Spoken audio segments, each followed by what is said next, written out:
Hello, good morning, good afternoon, whichever one you want to call it. Welcome to Finding the Health in You.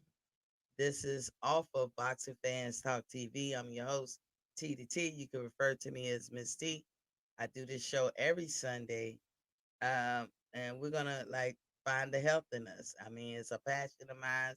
I do have clients. I do this sort of for a living, like a side hustle. But I like to impart my wisdom or what I've learned over the years, coming from the deficit that I've had. So, welcome to the show. Let's turn to.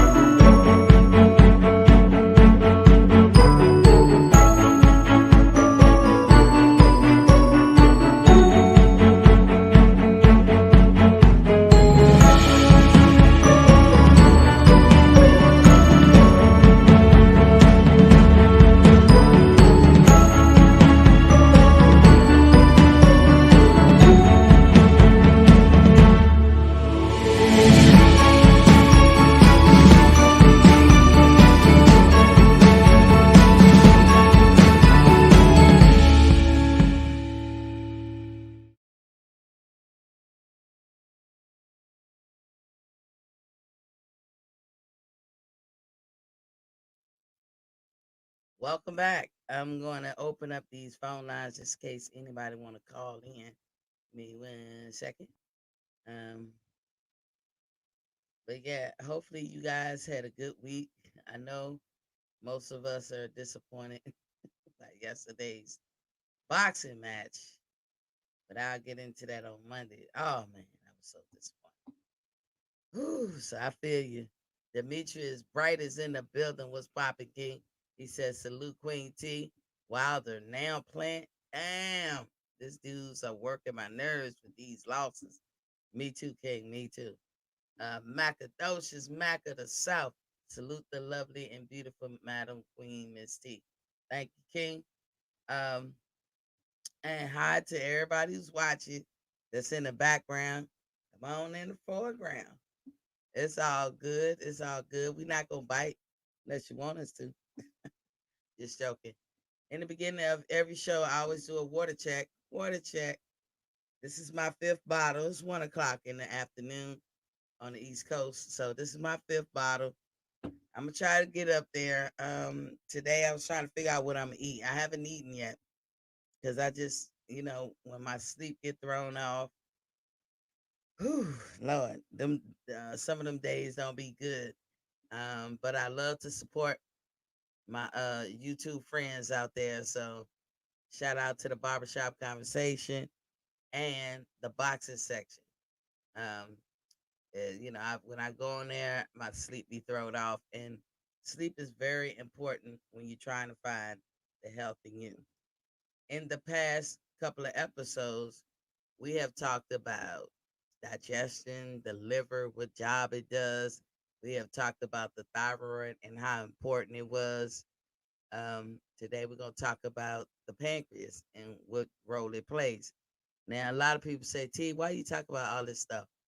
Because most of my clients, believe it or not, they come in and they talk to me and they want to lose weight. That is their main objective. But anybody who knows me, sorry, I got something in my eye, y'all. Anybody who knows me know that I'm not in the weight loss business. I don't do that because, as I told y'all, a profound statement like this, an imbalance anywhere is an imbalance everywhere. And what that simply means is when your body is imbalanced somewhere, it throws everything off all the other places. You might can't tell, you might not notice, but it does. So you can have everything hitting on all cylinders. One thing mess up, now everything will mess up. It's not that people are not big or overweight, obese, or unhealthy per se because they made a conscious decision to be lazy. No, something is happening to them which makes them lazy, which makes them don't get up and go do something, which makes them gain weight. It's not they chose that. So, in order to get with my program, you got to kind of change your mindset of how things work. You have to stop trying to treat a symptom and fix the problem. I'm not a doctor. Don't disregard nothing your doctors ever tell you. You can do my program in conjunction with whatever your doctor tells you. My goal is to find health in you. My goal is to fix the major problem because in doing so, if we could get your body healthy and hitting on all cylinders, everything you want to change elsewhere will just automatically happen.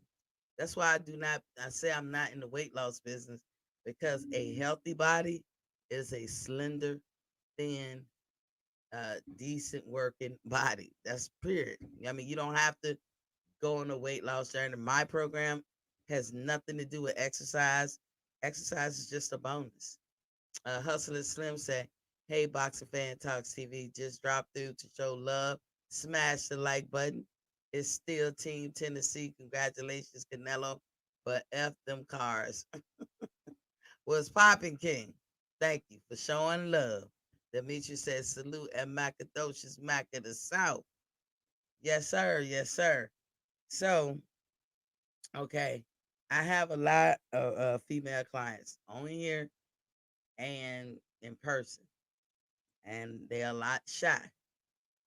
Any the phone lines are open if anybody want to get a testimony. Y'all see the number at the bottom.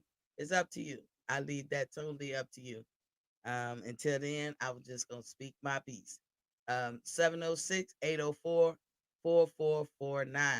That's 706-804-4449. Now, people can say, Miss T, why do you talk about certain things? How does that help us? I'm trying to lose weight. I don't want to hear all that. No, you do want to hear all that. As I said, if you understand why this is happening, it's easy to fix. Don't go for the easy route, which is to treat the symptom. There's no shortcut into losing weight. I'm gonna tell y'all there's no shortcut, but it is an easy route. I know plenty of people who had that gastric surgery where they cut half your stomach. They ain't never the same. I'm a person who's missing 4 organs, not by choice, but I suffer from autoimmune disorders. And autoimmune disorders is when your body kind of attacks itself, and and that's a doctor tell you you won't know, but you got to pay attention to the symptoms or things that are happening to you. So for me, they'll tell me all day, you got hypothyroidism, okay, but they didn't tell me it was an autoimmune disorder. Then they'll say, you got eczema, you got asthma. I'm thinking allergies. With asthma, eczema, I don't know what I'm thinking.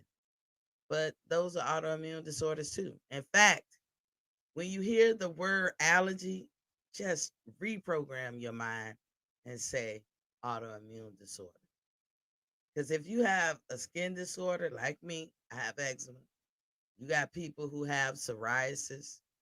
Um, if you have one of those skin disorders, and the skin being the biggest organ on your body, then you have asthma, whether you had a asthma attack or not, and that's not good. There is ways, I'm not going to call them cures, but there is ways to damn near cure it, or the better word would be control it. Okay. So for when y'all listening to me, I made this channel, or I'm talking about wellness and all that because there's so many Americans these days who are suffering from autoimmune disorder. And I don't want y'all to be like me, be damn near 50 before you even find out what the hell is the problem. You got young people losing out on quality of life, socially coming off socially inadequate because they're different than their peers, and they don't know why. Because nobody's telling them. Your family can't tell you. Your mother can't tell you because nobody explained it to her either. My mother dealt with my illnesses all my life, and nobody explained that to her. So it's not her fault. Macadocious Mac of the South said, at Demetrius Bright, salute fam. So we're gonna talk about diabetes because this is a problem that a lot of us suffer and don't even know it. As I said before, some of us are walking time bombs. But before I get into talking about diabetes, we're not gonna go in depth. But once y'all learn, because I explain stuff like I'm painting a picture. I explain stuff to the least of us, the least common denominator. Some of you probably already know this and be like, girl, please, or whatever. That's fine and dandy. There's somebody out there who don't know, never heard of this, and that's who I'm talking to. And for me, if I have one person, I'm happy. Because what I don't want is people to come behind me and walk in the same pitfalls. Now, I'm a person who likes to learn. So, when I'm coming through the world, maybe I was, born to do this. Maybe I was born to be on radio or something because I hear a lot of people tell me that. But growing up and being a communicator like I am, and just learning a little bit about everything, I love knowledge. I just love learning. In fact, if I had my way, I would be a career student and it wouldn't bother me at all. But that do makes you kind of socially inadequate. It comes off weird. People don't understand you. Hell, you start saying, I don't understand me. But you can't help but be who you are. So even though I had a lot of people just didn't understand me, and but it was weird because sometimes they'd be like, oh, ask T, or whatever. Oh, we need tea, every now and then. But for the mostly part, every day they was like, ah, that girl weird as hell. And I never understood till I got older. And I was like, girl, you just like to learn. So yes, Miss T can tell you just about anything. I could get in the conversation. I don't give a damn what it's about. You can't just talk to me without me being in the know. And so when it comes to medical and being that I've had the experiences I had, I decided to know the shit like the back of my hand. I don't want the doctors talking to me, and I'm trying to be like, okay, I just, giving me a rudimentary understanding of what's going on, or I'm just sitting here like, okay, all right. Please like and subscribe, smash the like button, um, hit the subscribe button. So at this point, I'm gonna ask, do anybody have any testimonies? Don't be shy. How was things this week? We got some folks who, was going hardcore like me. My phone lines are open 706-804-4449. That's 706-804-4449. If anybody out there that want to give a testimony, who I've helped personally, then now is your time to shine. I'm actually anxious to hear what it do. But if you don't want to, I understand. And if you want to keep it private, that's cool too. All my ladies, come on out from behind the shadows. I know y'all there. I know y'all there. Come on out. Holla at your girl. Don't be shy. Don't be shy. Give your testimony. Because after all, that's what I'm doing too. I'm giving the testimony. The one thing about illness is you can't be ashamed. You got to let that thing go. You cannot be ashamed. Um, but we're gonna concentrate on talking about diabetes, pretty much the pancreas. That's the organ we're targeting today, and we're talking about weight loss overall because this is the problem with people with pancreas problems. Okay, so if you want to chime in and jump in, and just mention your gains for the week, meaning what has improved. It's all a gain, any gain. If you lose a pound, that's a gain. um if you start noticing your hair growing back, that's a gain. um what else? Like I'm going hardcore, but again, you guys would be more successful at it than me, or seem more successful at it than me, because the damage is already done in my body. But here we go. Y'all ready? Here we go. So today we will be talking about the pancreas. People with diabetes, right? So you got two types of diabetes. You got diabetes one, type 1, and type 2. So we know the type 1 you're born with, pretty much. That's never going to change, you know. Um, and type 2 is something you did to yourself. Inadvertently, of course, unknowing, of course, but you did to yourself. So, why is it that certain families always have these problems? You know, so there's a difference between I'm born with something and I'm predisposed to having something. There's a difference. So, in your family, if your family, your uncle, your aunt, it seems like everybody as they get older develop type 2 diabetes. It's not so much you born with the problem as so much as you're predisposed to have it. Okay. You could chop it up to genetics. But when they say genetics, it means that's your genetic, you're born with it. Predisposed meaning if you take care of yourself correctly, you don't have to have it. You don't have to have that problem. But it depends on how you take care of yourself. But your body is more apt to have this problem. Born with something is like type 1. You actually, that can be genetic. Like you was born with it. It's nothing you can do about it. And I'm gonna get into the differences of type 1 and type 2 in a few.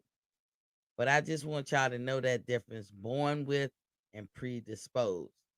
Like, it would appear that a lot of black people are predisposed to having high blood pressure. And blood pressure, by the way, coincides or work in conjunction with um, diabetes. I mean, like, if you have diabetes, there's two other things you're probably gonna have a problem with. That's blood pressure and kidney problems. And the probably is like 90% of the time you're gonna have that problem. So everybody with me so far? Born with, predisposed.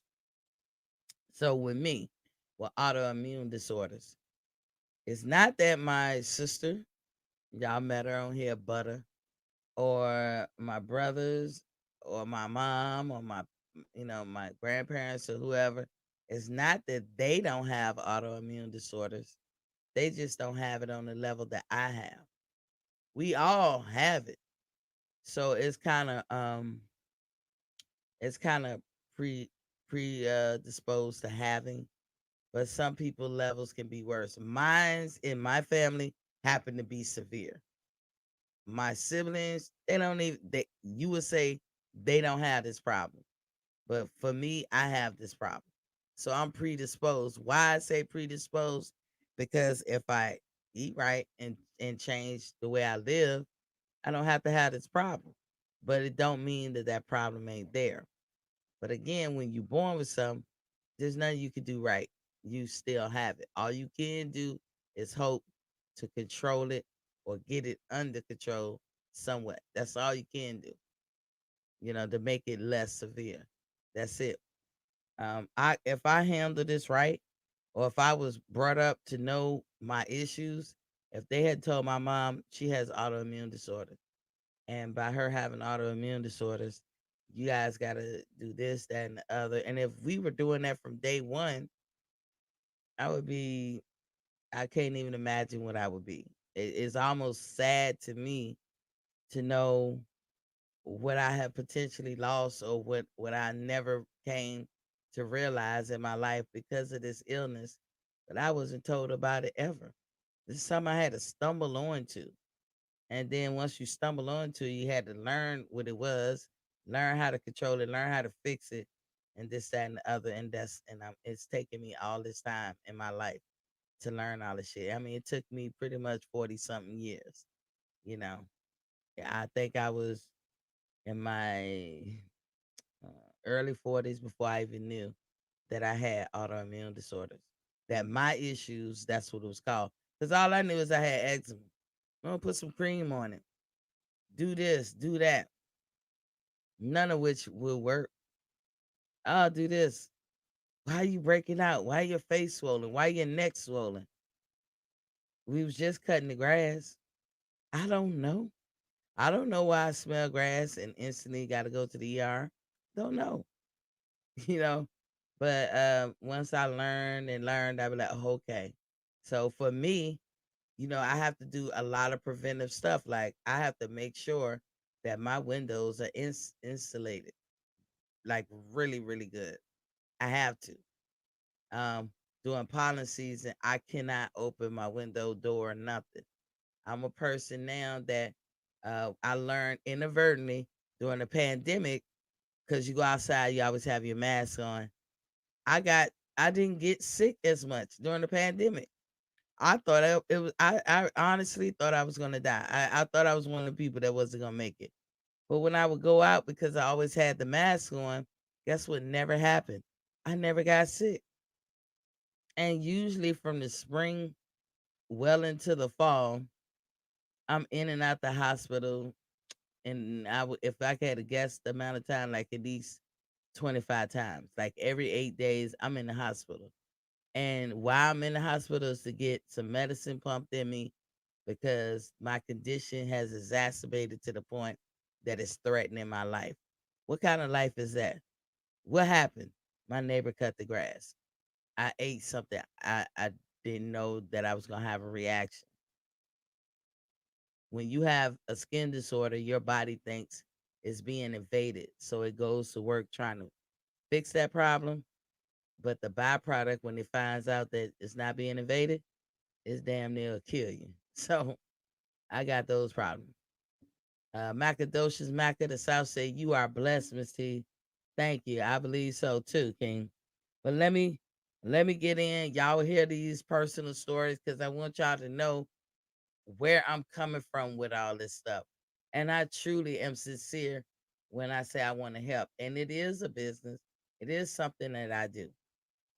I do have a business where I help people because some people do not be thinking on this level and they be going about their approach all wrong. So when we talk about diabetes, you got type 1 and type 2. Type 2 is what you do to yourself. Has everything to do about eating. It's not what you ate in the last 5 years. It won't be what you ate in the last couple of years. It really is about what you've been eating for the last 20 so years. What's sad is you see young kids like as young as 5, 6, 7, 8 who develop uh diabetes, which is normally type 2. Because if they was born with it, we'd have knew at birth, you know what I'm saying? But they develop diabetes and they're like 10, 11 or whatever. So it is what you've been eating. And it goes to show you how poisonous the foods that we buy in the grocery store really are to your body.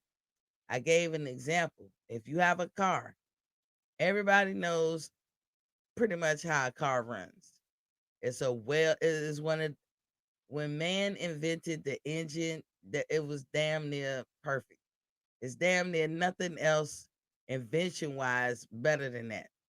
I mean, the only thing perfect, more perfect than that is the human body. Because we're a machine, a well oiled, thought out machine, and nothing ever that can be invented could top the human body. We're a system of backups to backups to backups, all working in unison, symbiotic. I mean, you can't beat it. But a close second could be a car engine or just the car itself. So we know that you got to put gas in that car, right? Cool. You put gas in the car runs. If it runs out of gas, the car doesn't run. So that's the fuel. Let's compare it to the body.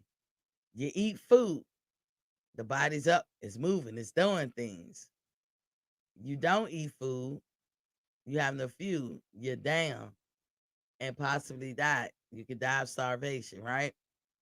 So the food for the body, this perfect machine, is the fuel that is needed to run the body. The fuel, like the 87, 92, 89 octane gas, is needed to run the car.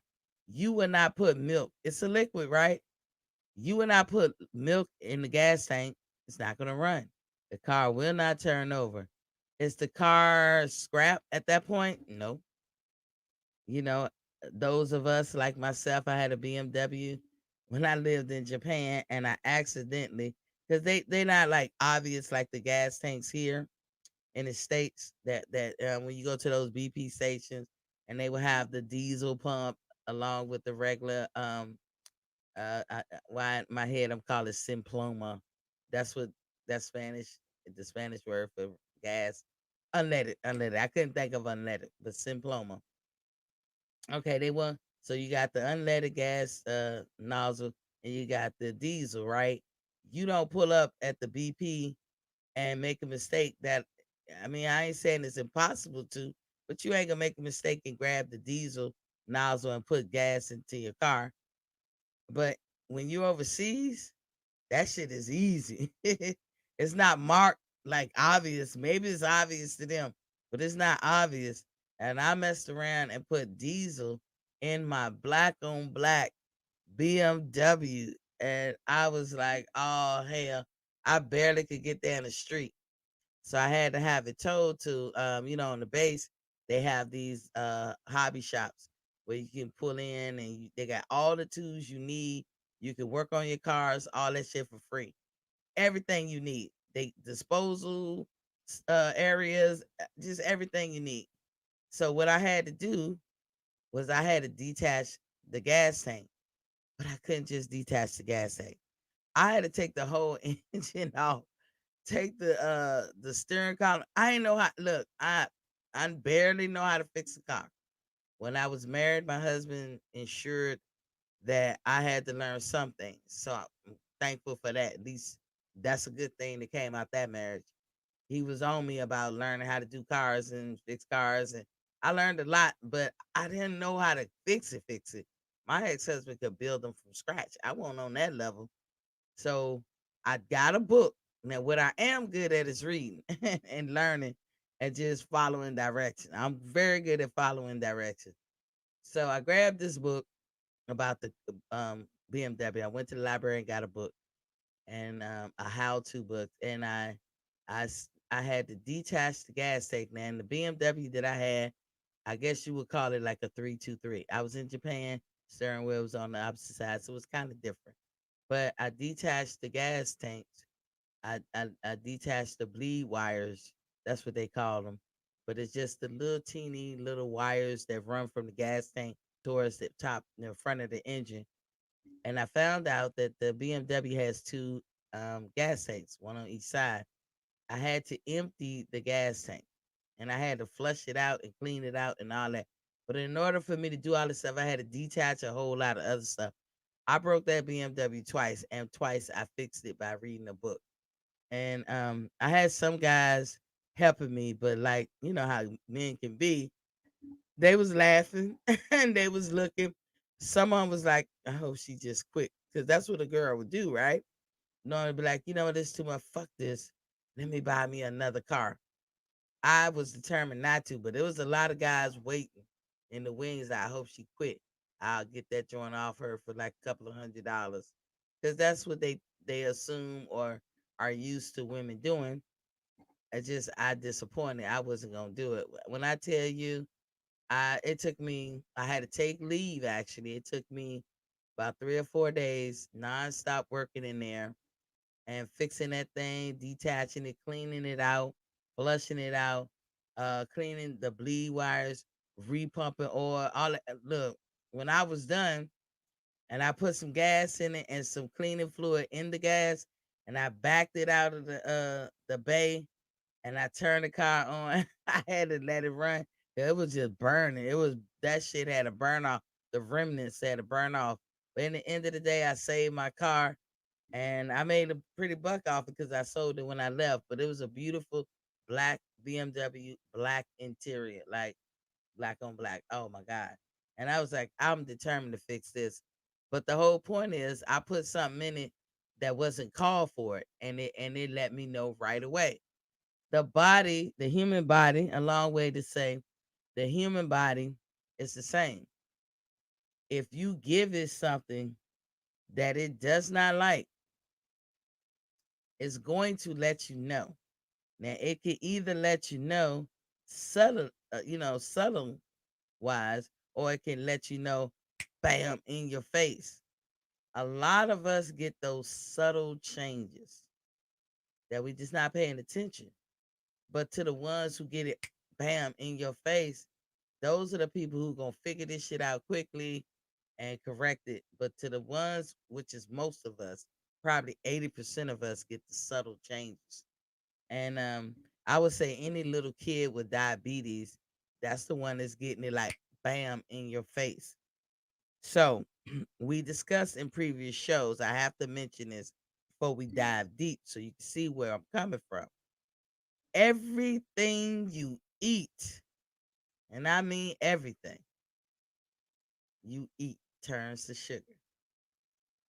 Okay. That means, and I'm giving you the gist. I'm not going in depth. I'm not trying to train no nurses out there.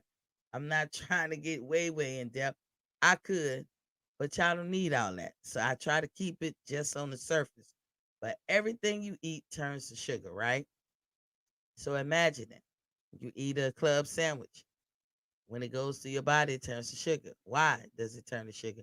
Your body actually runs off of sugar, but it runs off of a special kind of sugar. I like to call it God sugar, meaning natural sugar. If you eating things that has sugar in it, but it's like man-made sugar, your body doesn't recognize that. It don't want to recognize it. It never will recognize it.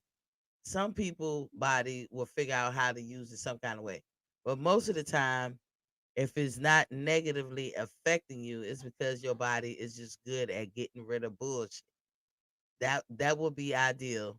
Your body is set up to eat something that be like, oh, wait a minute, this ain't what we want. We're not supposed to have eaten this. Let's go ahead and expel this out the body through urine or number two. Sometimes your body don't work that great. Okay. So remember we talked about the filtering system last episode and how the primary job of your body to filter is in your filtering systems is to filter secondary being metabolized. Kidneys are a filtering system. Livers, spleen, gallbladder. You have them for a reason. I know a lot of us, when we get older, we have surgeries where they take out your spleen, they take out your gallbladder. You're going to see what happens to you when they do it. All you got to do is start treating those organs better by giving them what they want.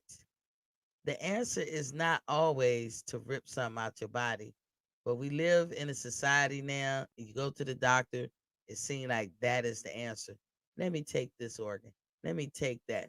Because see, the organ is not working right. It's not acting right. So we take it out. It's not acting right because you're not feeding it right. Start feeding it right, it'll act right. Your body is resilient. Your body can bounce back from anything. All you got to do is give it what it wants. So, again, back to the analogy of the car. You wouldn't put milk in the gas tank. So, why would you put something foreign that your body can't handle in your mouth? I'm guilty of it as you guys. I'm not talking to you guys like I do it so perfect because I don't. We all be messing up on this, especially if you long in the tooth and you've been doing it for so many years. It's hard to change on a dime. But when you know better, you'll do better, right? And you at least try. So we know that everything you eat turns to sugar. Now, this is the picture I'm going to paint. So imagine this. Everything has a baseline guideline. It's just a baseline guideline. That's it. So when they say a person has cancer, that's because that baseline guideline that they set, you have now reached and went under. Okay, but it's just a baseline guideline. It's just an average.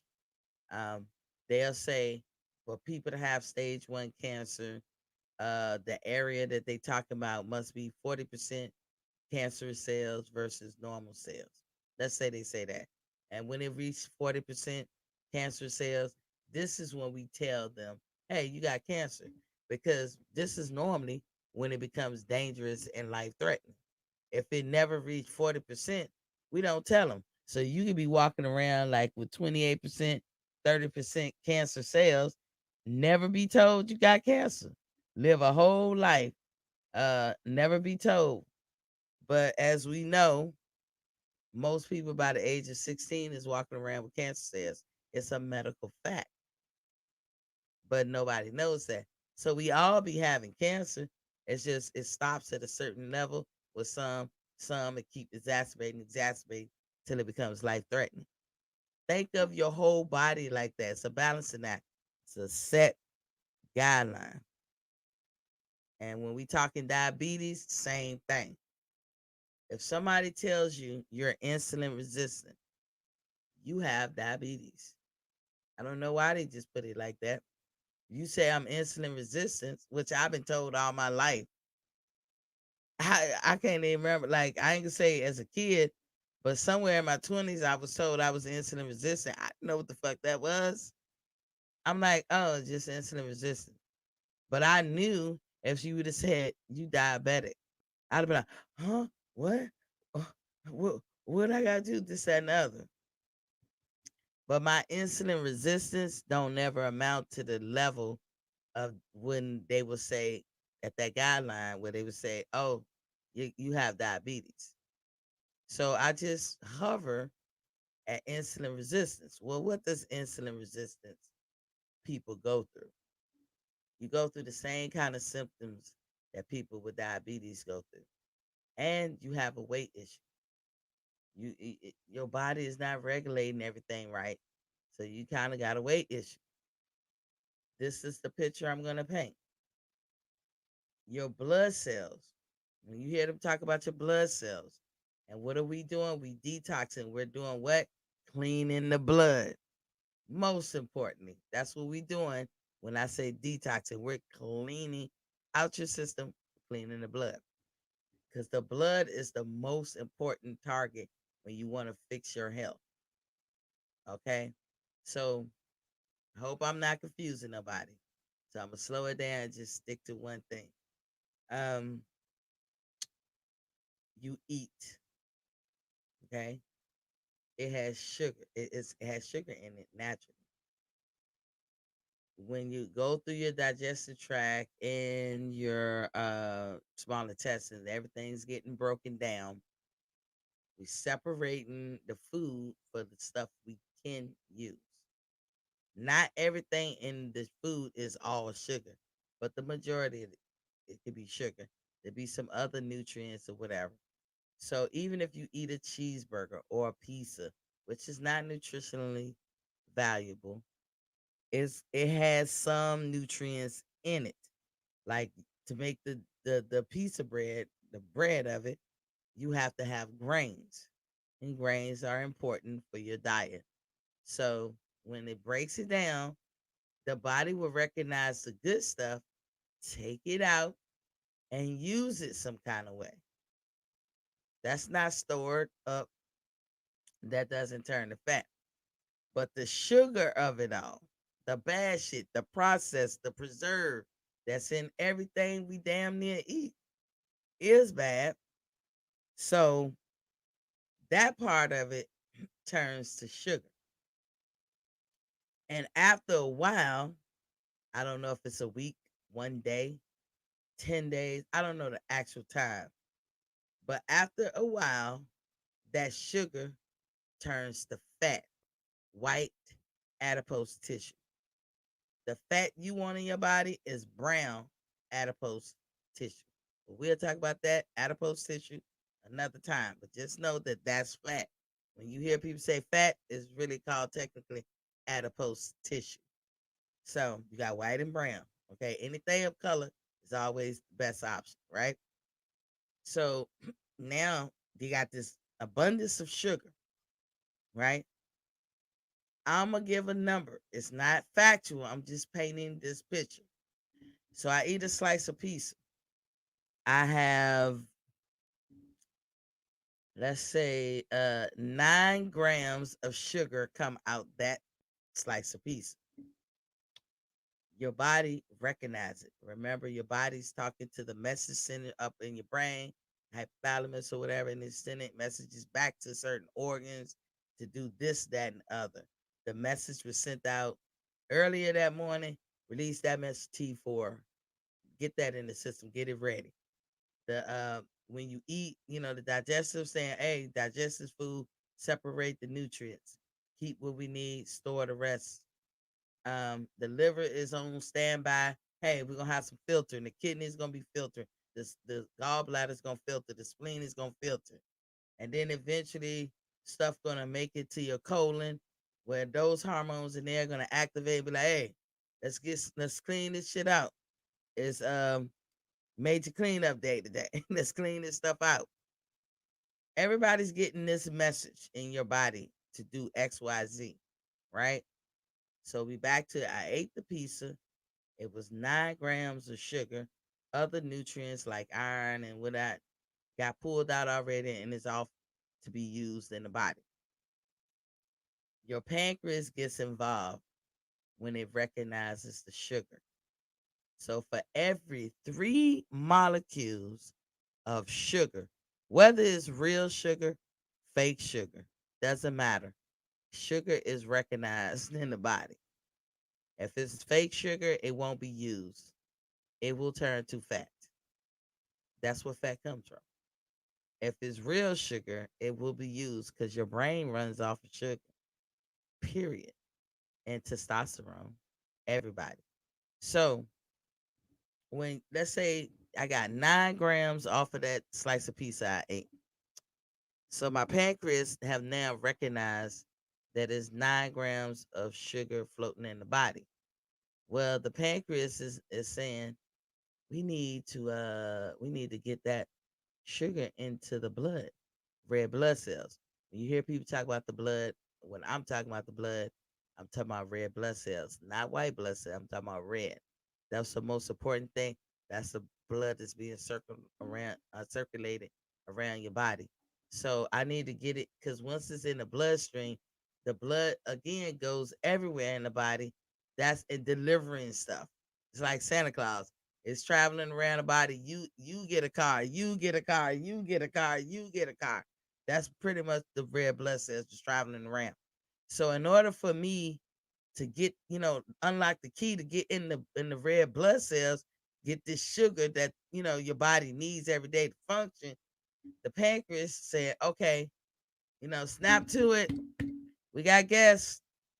We got 9 sugar molecule cues. So the pancreas is going to release one insulin molecule. Insulin, another name is sugar. It's the ultimate sugar. Just look at it like that. So the pancreas going for every 3 molecules of sugar you ate, the pancreas has to release one molecule of sugar, right? So in the case of my pizza, when I ate and I got 9 molecules of sugar, my pancreas released 3 to match that 9. So one molecule for every 3. Okay. Now, where they going? This the picture I'm painting. They going, let's say you going out to the club and there's a bouncer at the door. And hey, he at the door like, ain't nobody getting this bitch unless I got unless you 3 molecules deep of sugar that you ate and 1 molecule deep of sugar from your pancreas. Y'all got to come as a group. That's 4 molecules of sugar. You can't get in the door without that. And the door is the entrance into the bloodstream, right? So that it can be used. So this bouncer is standing at the door. And these sugar molecules that you ate, they all knocking at the door. Yo, let me in. But they have to be accompanied with one molecule of sugar from the pancreas, right? And when that happens, you got the three molecules in the one, the bouncer be like, what up? Okay, let you in. Then he go back to bounce and do this. What up? Okay, you got four with, oh, okay. Now show up there with two. Show up there with three. You ain't getting in. So if your pancreas can't create enough sugar molecules to keep up with the sugar that you eating, then it's not gonna be a perfect match. So once you show up there with you show up there with one, two, or three, not the four. The bouncer like, I don't give a fuck what you talking about. You can't get in this club, right? So now they receive rejection. So they walk away with their head down and they just go into storage, meaning that's when they turn into fat. I don't know if y'all saw the picture like I saw, but that's the picture I paint. When people have diabetes, this is the problem. You don't have enough insulin sugar molecules to match the three sugar molecules that you ate. It's a problem. And then there becomes an imbalance. So when the bouncer, sorry, I got something in my eye. I don't know what it is. So when the bouncer's at the door of the bloodstream and like, or the red blood cells, and like, you ain't getting in. Once he reject you, you turn into fat. Now you walking around with extra fat. You got to burn it off, or somehow way you got to figure out how can your body use it. Okay, so that's why people go on these diets and they reduce their calories and everything. But why they don't work, especially here in America, is because America does not properly label their foods. You don't know how much sugar you eating. Can't go by what the labels say because it's sugar like a slice of bread. There's a lot of sugar in bread. You won't see it on the label. So you say, oh, you know what? Bread has this much sugar in it, so I'm only eat a half a slice a day or whatever. You can't. It's like basically you cannot prepare a diet when you don't know what you're eating. You can't say I'm only gonna eat 29 grams of sugar a day. Let me see how much carbohydrates on this. Oh, it's two. Oh, it's five. Oh, it's 10. You can't prepare because they didn't label it. It's never, I'm talking all American food. The sugars that's in food, especially when it's processed, is not properly labeled. You can't diet.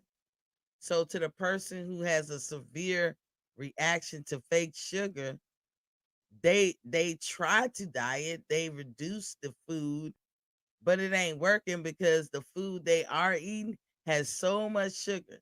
Even the one like you think the food that tastes bad don't have sugar. Cottage cheese ain't good for you. And that's some nasty shit right there.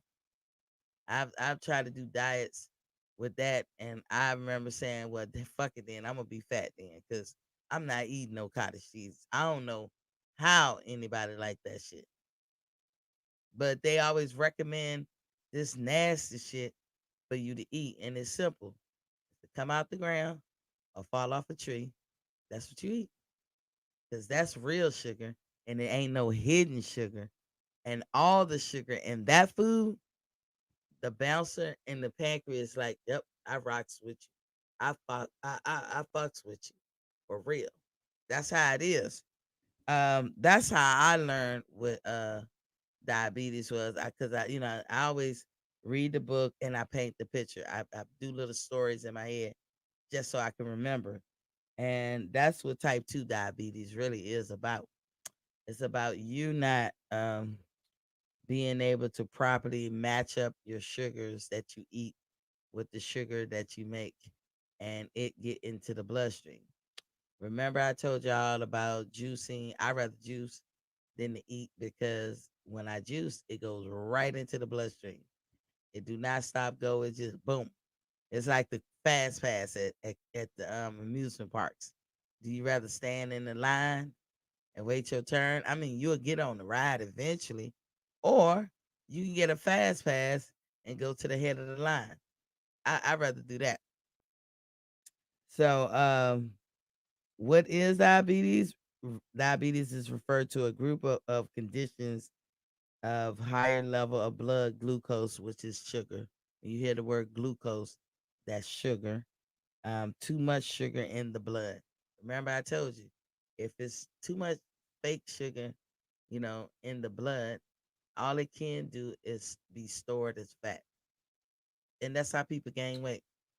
So y'all can see by what I just said is I don't ever look at people with weight issues as somebody who purposely tried to gain weight. I don't look at it like that. I don't. I just don't because it's never really the case. Trust you me, people with weight issues are just as confused about their weight as you are looking at them. But people will say, "Oh, you gain weight because you're lazy. You're not out there doing what you need to do, and this, that, and other." And the truth of the matter is, you got the raw end of the stick. I mean, you got the short end of the stick, so to speak. The food does a number on you. You are given what you're given, and it really does a number on you. But it's confusing because you're sitting right next to your sibling or your peers, and it's not doing it to them.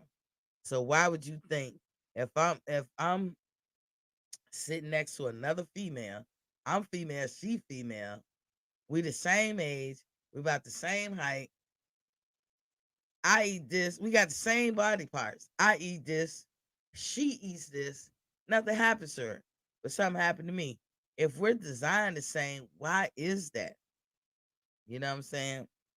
But nothing. If you just think of it like nothing is perfect, and sometimes inside your body, it's not hitting on all cylinders. It's just not. You know, um, like with me and my family, both of my mama parents are mixed for the most part, right?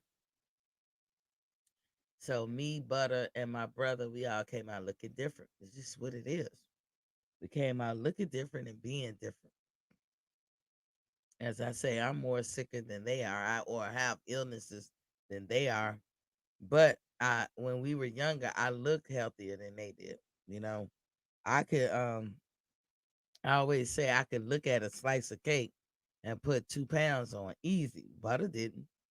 My brother didn't, but it felt like I could. But I could also look at a dumbbell or a weight and gain muscle.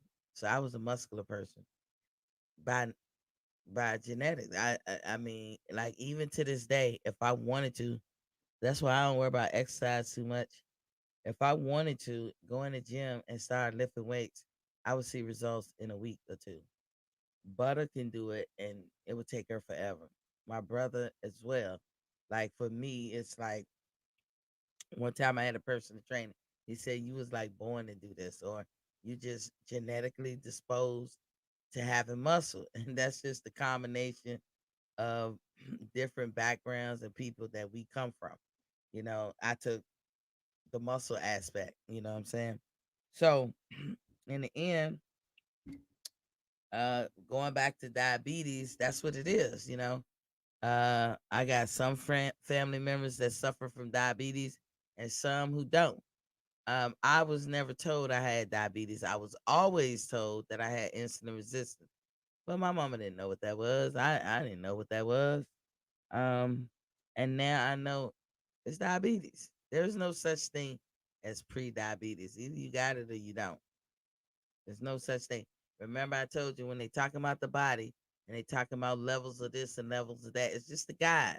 It's just an average guide that they came up with because they took 100 people and said, okay, where was their numbers at? Oh, right there. Their numbers was here. The other people numbers were there. Get an average, and they be like, okay, we're gonna set the bar right here.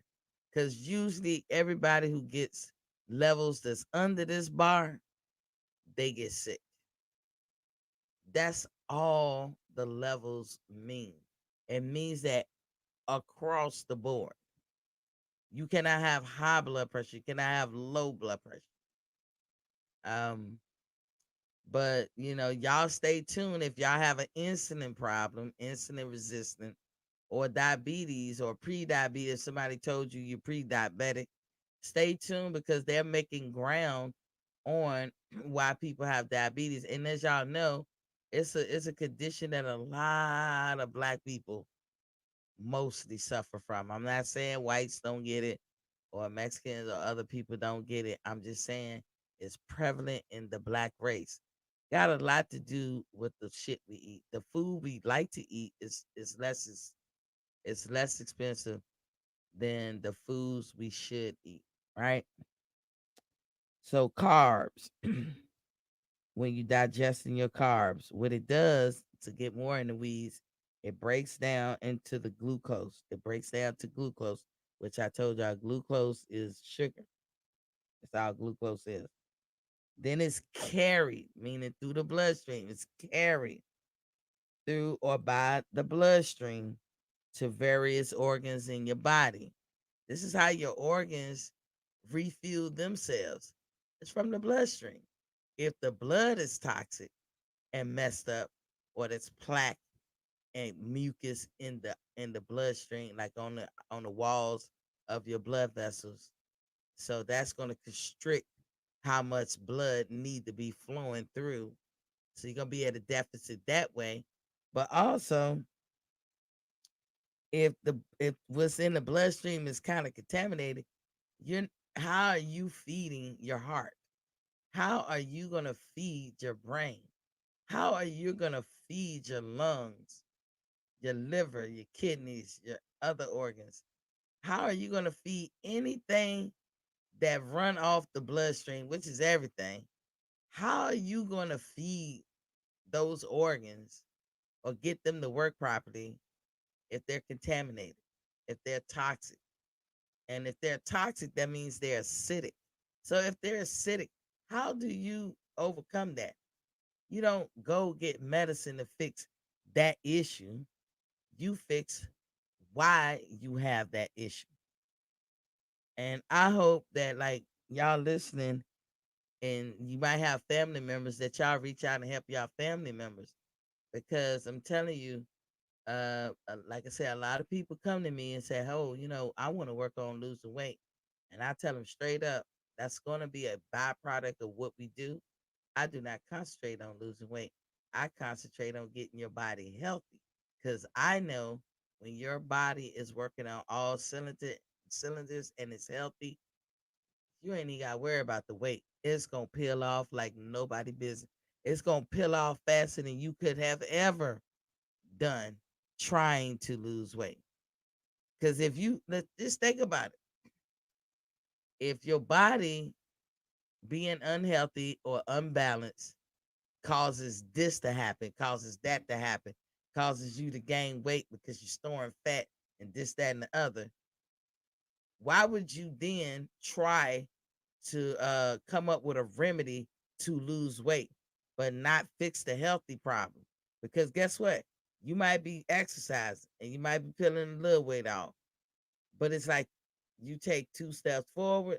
No, you can take 5 steps forward, but this unhealthiness shit that caused it in the first place is gonna make you take 3 steps back. So are you really gaining? If you look at it that way, you're constantly trying to fix this, but the thing that needed fixing is way over there. So you're like, yeah, fix it. Put a band-aid over it. Close this hole up. Fixed it. Walk away. You're like, oh, okay, I did that. Then an hour later, the problem over here blow another hole in which you just patched up.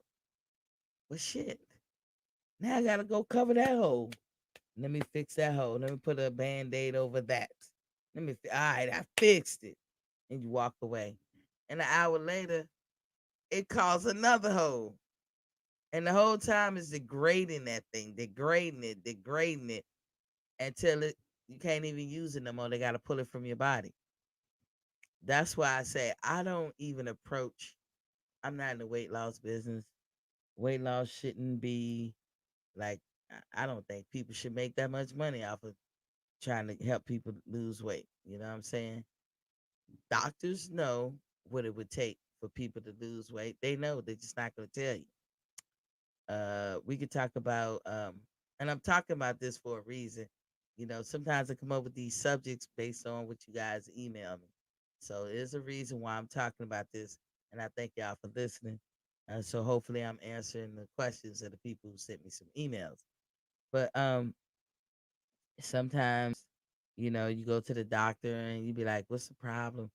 And you could say they could be like, I know in my case they'll be like, you you know, we need you to go give some blood because I'm always getting my blood tested every 6 months. So they'd be like, your thyroid levels are low or your thyroid levels are high. And I'd be like, okay, you know, but why did they go low and why did they go high? And I kept having this problem for like 2 years. Again, I take this medicine to live. If this shit continues, it could kill me. Right? It's a serious business. It's an epidemic too. So a lot of people might be like, "Oh, it ain't this," because there's a lot of people that have this problem now. You got people that take in Synthroid, who still got that thyroid, but then those of us who don't have one, like myself, it's serious business. So they kept telling me this for a couple of years. It's low, or then they'd be like, "It's high." It's got to be just right. It's got to be in the middle, right? So I'm like, I'm taking them shits every morning. Y'all say get up like five something in the morning, close to whenever your circadian rhythm would be going down naturally, and take your pills on an empty stomach with a glass of water. And I do that. I do that. But maybe they gave me some blood pressure medicine that really just interferes with it. We not even thinking that. So what they do is they'll say, "Oh, it's low, so I'm gonna raise your thyroid medicine up 20 micrograms." So we think, yeah, it's gonna work. Okay, so we taking it, and then it was like, come back in 3 months. I come back in 3 months because they want to see if what they did works. Didn't work. Now they looking at me like, bitch, you is not taking your medicine. Something ain't right. And then I'll be like, wait a minute. They just put me on this high blood pressure called such such. So I take like 5 pills for blood pressure. And I know that I cannot take the blood pressure until I gotta take it like an hour or so after the fact. So because it does, blood pressure pills do interfere with other stuff. And I might be like, well, oh, you know what? And I was in dermatology, they gave me this, so that and the other, to help me with my skin. And so then my cardiologist will say, okay, hold on. And they would go and they would look up the new medicine I was prescribed. And whether I took it at a different time or not, they'd be like, that's the problem. That is the problem. So we got to figure out how to fix this problem because you have to take your blood pressure, right? But apparently you needed this medicine. And I could be like, oh, well, it was just a temporary thing. I don't have to take the medicine. I can actually do this, but you have to write a referral to get them to do this. This is more expensive to do. So they gave me the cheap way to do it. Well, let's write the referral. And so I know this sound crazy, but they're right. I've had this happen to me so many times. So they'll write the referral. And then I go up to dermatology and be like, y'all got to give me the top shelf stuff. Or y'all got to do the top shelf procedure. Because this shit is fucking with my blood pressure. And y'all know I got to have my blood pressure right. And then they see that the cardiologist co signed it. So now I'm getting top shelf shit. You know what I'm saying? And it's not interfering with my blood pressure. Problem solved. Problem solved. But to sit there and say, let's go up on your thyroid medicine, or let's go up on your blood pressure, or let's change this, or let's change that, that wasn't the answer. The answer is why what I was giving you did not work. And that's how y'all got to look at it when you're trying to find the health in you. So, carbs, when you eat them, there's simple carbs and there's complex carbs. And simple carbs are the ones you don't want. That's the fake shit. Complex carbs are carbs that grow out the ground or fall off the tree. That's a complex carb. Nuts. Nuts. Real nuts, not peanuts. Peanuts are not real, contrary to what people think. Nuts, like uh, hazelnuts, cashews, almonds. Those are good nuts. Peanuts are not good. Just regular peanuts. I don't know why they taste good, but they not. Beans, rice, barley, oatmeal type stuff. These are the good stuff. Those are complex. Spaghetti, simple. Mac and cheese. Now, they're not as damaging as we think, but they can be. It's when you start putting stuff on top of it. You can get spaghetti, you can get some kind of noodle, but when you got to be leery of the stuff you put on it, the cheese, the sauce, the whatever, all that good stuff. Because now you're adding dairy, whatever it was. The cheese is dairy, the sauce, the stuff you put in to make the sauce for the spaghetti, you know, um, and you're buying it out the store, spaghetti sauce, so it has preservatives in it. And preservatives, I'm not saying it's a bad thing. They had to figure out something so that it can have a shelf life. Otherwise, there would be no grocery stores. If we ate the way we supposed to eat, there really wouldn't be no grocery stores. But because everything has sugar preservatives are pretty much made out of sugar that you don't know, sugar that is not on the label. That's the stuff that's killing us. High fructose syrup, that shit is killing people. Dyes, number 5, number 3, number whatever, all that dye that people put in food coloring. Mm-mm. That shit is killing you, because it's got shit in it that your body refuse and cannot digest. Okay. Even if you stay slender, because everybody think, oh, well, if you eating the wrong sugar, what would happen to you is fatness. No, you could be a young girl, as I said before, that's 23 and bald as a motherfucker. Why should you be 23 and bald? That will mess your life up, you know. That would affect, I mean, real talk, it's gonna affect how you are able to pull whatever guy you like. That's gonna affect whether you procreate or not. That bothers women. That is important. We can't be walking around here bald headed, but a man could. And he's still a man, but that don't work both ways. There's things that can happen to men that don't happen to women. There's things that will happen to you and you won't realize it or care about it until it makes you socially inadequate. Okay, so I'm just telling you ahead of time. Let's get ahead of that. Let's find the health in us. Let's clean out our system. Um, I told y'all insulin resistant is another way to say you're diabetic. It simply is. You probably won't hear nobody say that. You even got to ask for a test. It's not like something they're going to readily test you for. But a good rule of thumb when you go to the doctor and you checking your blood, and you will one day. All of us do at least once a year or once every couple of years.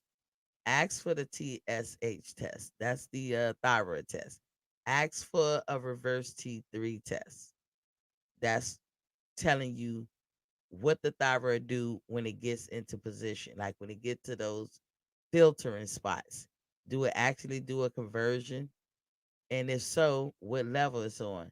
I could tell you reverse T3, if you have a high level of that, like 20, because there are people walking around don't even know it.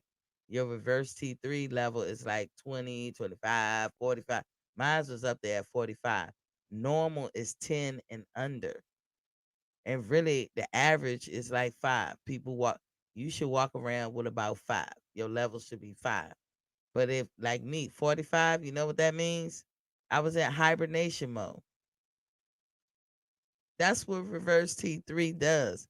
So I already know, not knowing a bear's anatomy, I know that that is prevalent in their system because they hibernate. Reverse T3 kind of means you're like in hibernation mode, And what do people do in hibernation mode? You store a lot of fat, and while you're sleeping, that is the fat that you use for energy to keep you alive, right? And this is a problem for people, but you don't get tested, so you don't know. And the average endocrinologist, because these are the people who deal with the thyroid gland, when they don't give a fuck about that. They care about your thyroid gland releasing the T4. Why? As I told you in the previous episode, because when the body registers that you have adequate T4, it tells them, hey, she alive, keep her going. If it registered that you don't, you'll be ceasing to exist. So they don't care about the quality of life part, and when one look good, the other one look bad, and vice versa. And that's just how it is. But it's important to know your reverse T3 level should be about at 5. If it's over 5, chances are you're gaining weight like a motherfucker. But you don't say there is medicine to arrest that. They actually make metabolism medicine. But good luck trying to get it. I could get it. I can get a prescription of it, but they don't even like to give it to me. But you don't want that. You want to know, why is my body in reverse T3 mode? Why? And remember, I told you also, when you hear 3 in the back of anything, D3, T3. D3 is vitamin D, which vitamin D is actually a hormone. Everything's hormones. Um, when you hear D3, that means it's active. When you hear D2, it's storage. Iron 2, uh, uh, T2, that's all storage. You need it active. You need it to get in the blood and do its job. So ask for the TSH, ask for the reverse T3, ask for the insulin resistance. And of course, they're going to test you for diabetes and all that. Ask for the white blood cells.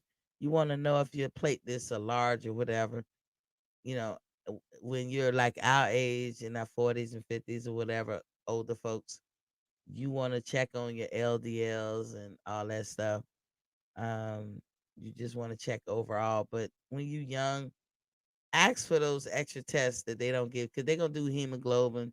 Ask for the A1C. Ask for all of this stuff. Remember, with your body, an imbalance anywhere is an imbalance everywhere.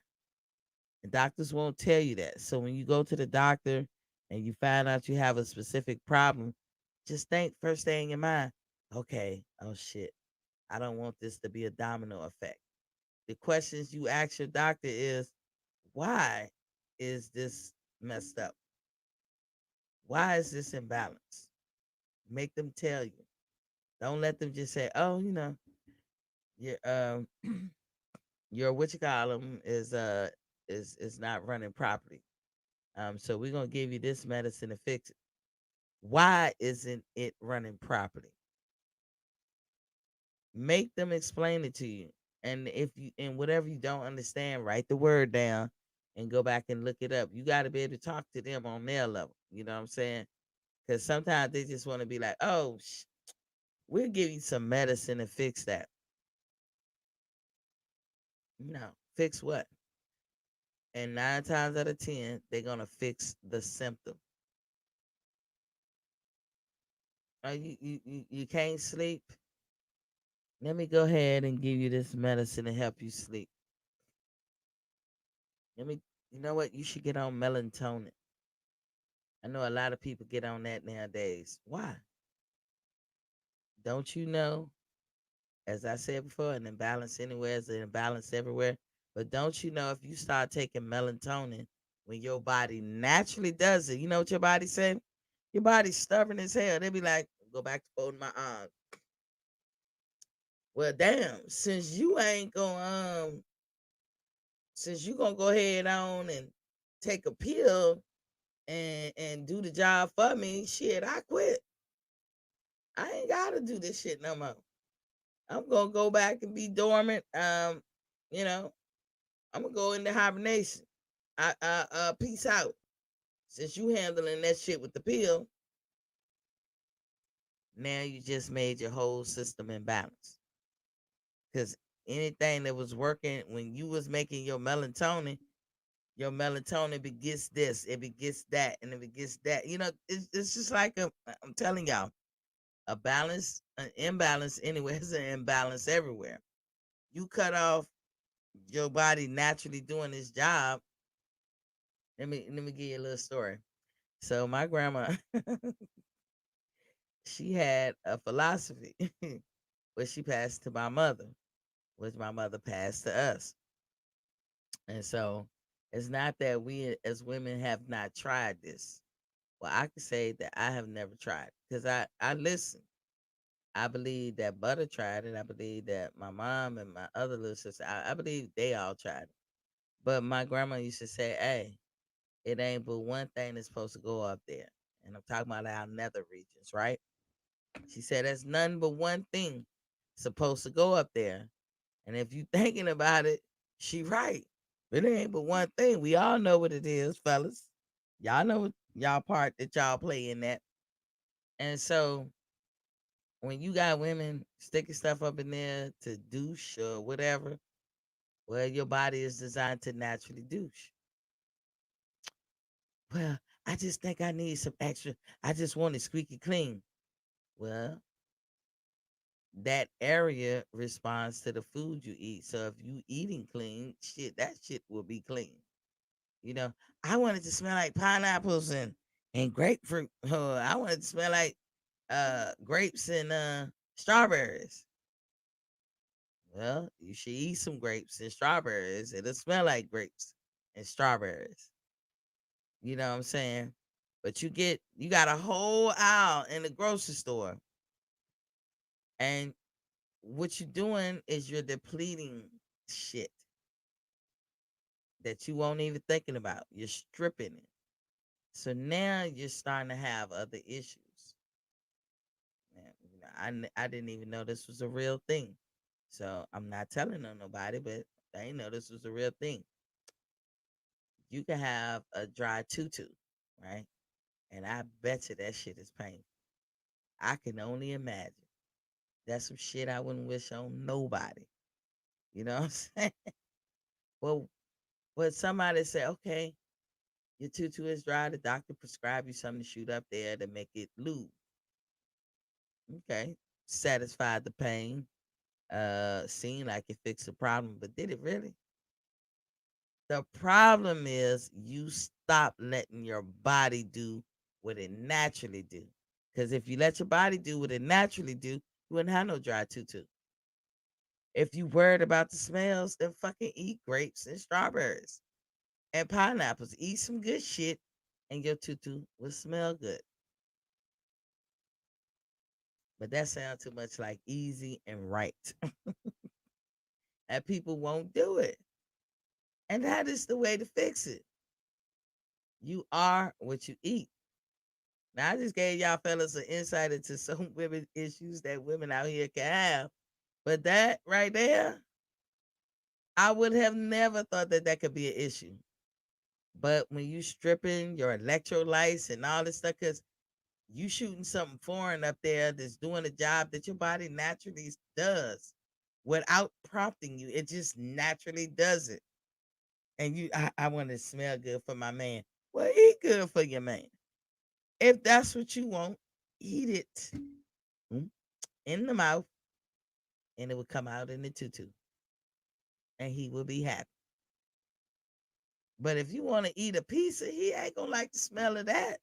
He ain't gonna like the smell of that cheeseburger because that's what's gonna come out. And then you're gonna go so far as to try to change the smell of the shit you ate by not changing what you eat, but sticking something up in there, and then you threw your whole balance off. Now you got urinary tract infection, you got yeast infection, you got a smell, you got with it. Now you depleted some electrolytes. Then you got the dry tutu. Come on now. When all you had to do was stop and eat what you say you want to smell like. You want to smell like strawberries? Eat strawberries. You want to smell like cherries? Eat cherries. You want to smell like don't really have a smell, just but still be clean. Like eat good food, eat veggies, eat cucumbers, eat watermelon, eat spinach, eat kale, eat collard greens, eat turnips. I mean, that's all you gotta do. And you don't have to, even if you're not into eating that shit all day. I'm just saying, eat some of it. Get a healthy dose of it per day. That's all you needed to do.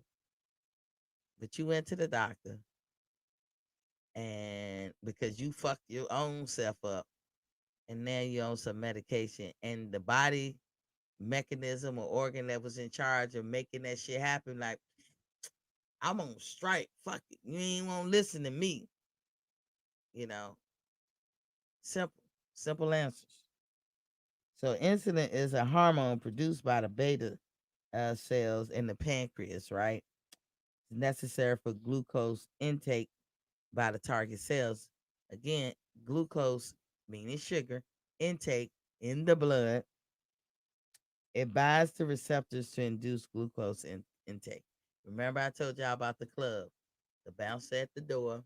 Y'all ain't getting in unless it's 3 molecules of sugar that you ate and 1 molecule of sugar from the pancreas. The only way, that's the key. That's the only way you can get past me. If you can't get in, I reject you. And when I reject you, you can take your ass over there to that other pile of fucking fat. Because that's what you about to turn into.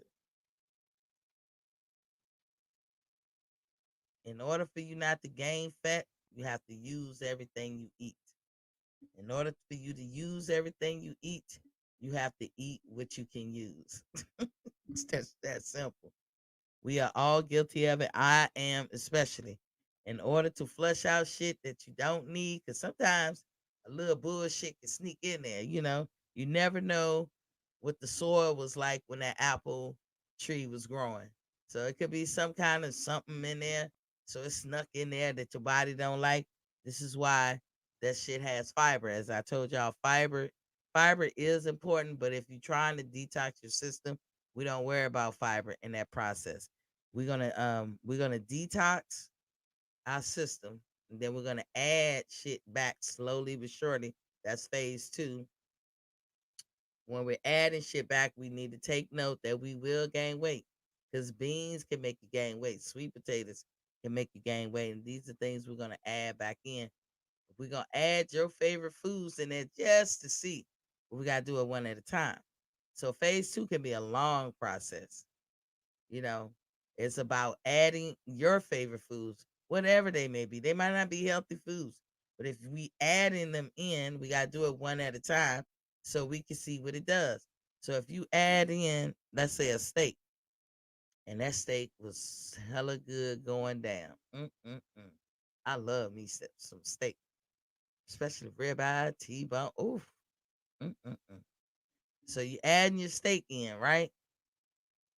And about 15 minutes after you eat it, you itching. You're like, yeah, girl. So we was over here doing this.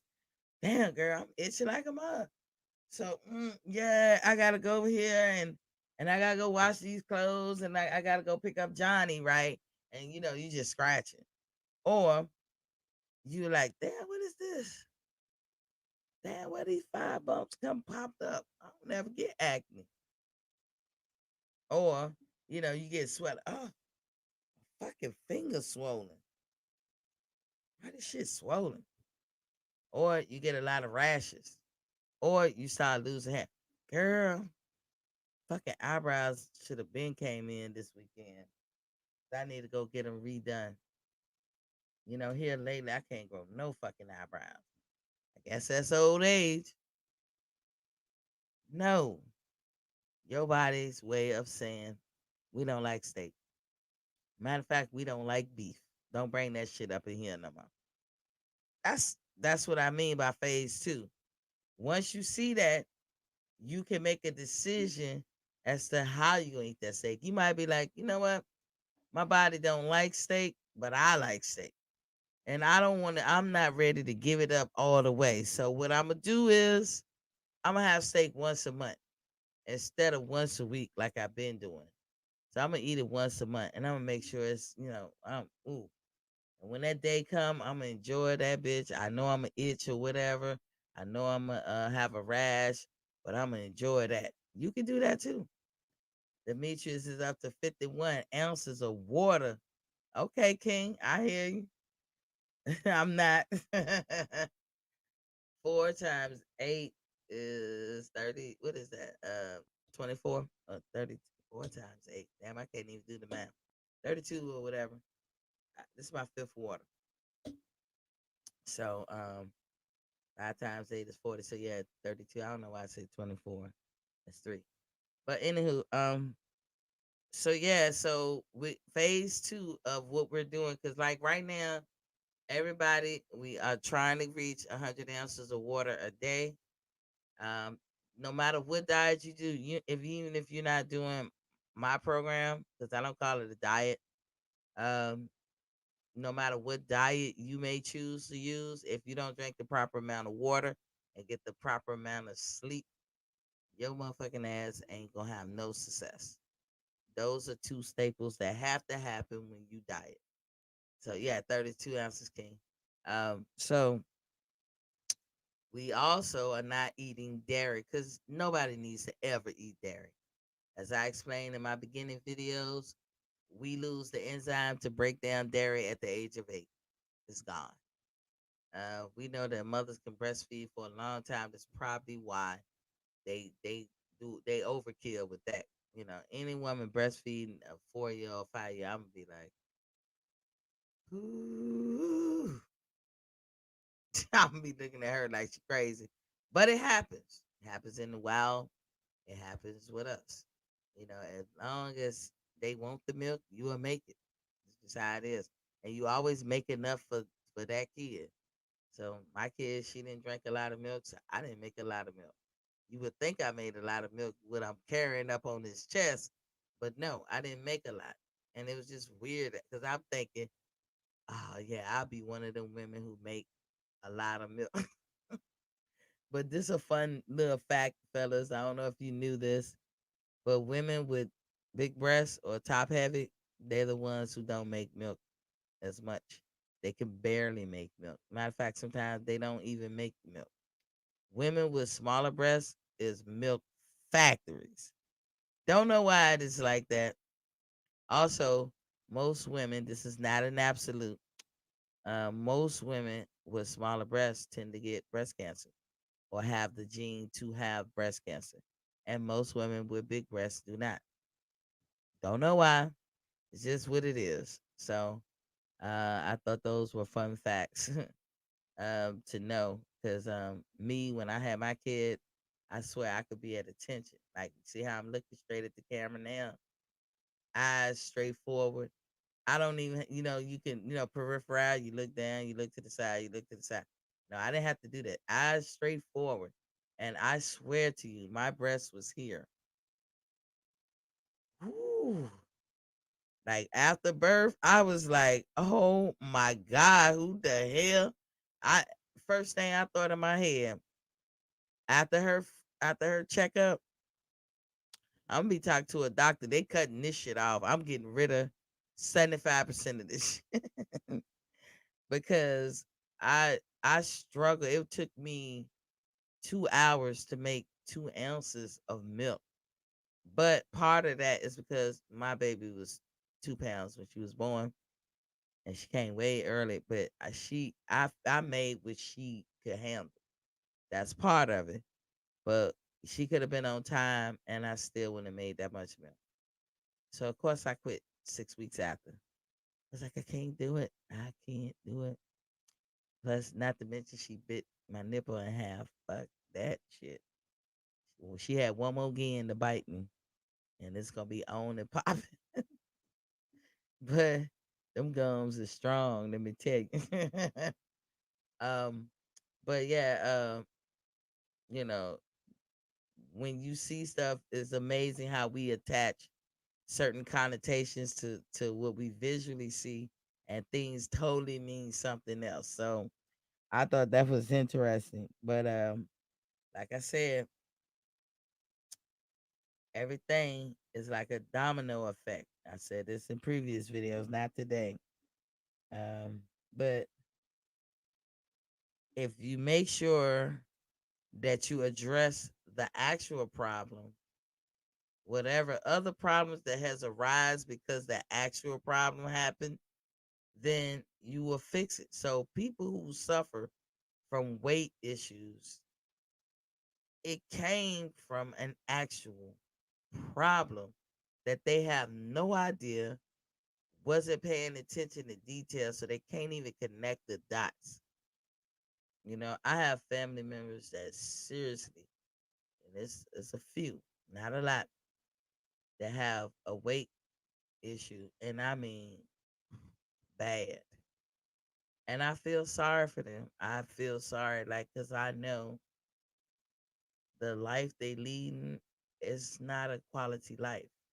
I'm speaking seriously. It is so hurtful to me to see people not being able to have a quality of life, because I know how I feel not to have quality of life, because you're suffering through something and you don't know why, and you can't fix it, and there's negative connotations attached to it, and people looking at you crazy. Like when I when they took my thyroid gland, I blew the fuck up. I was small.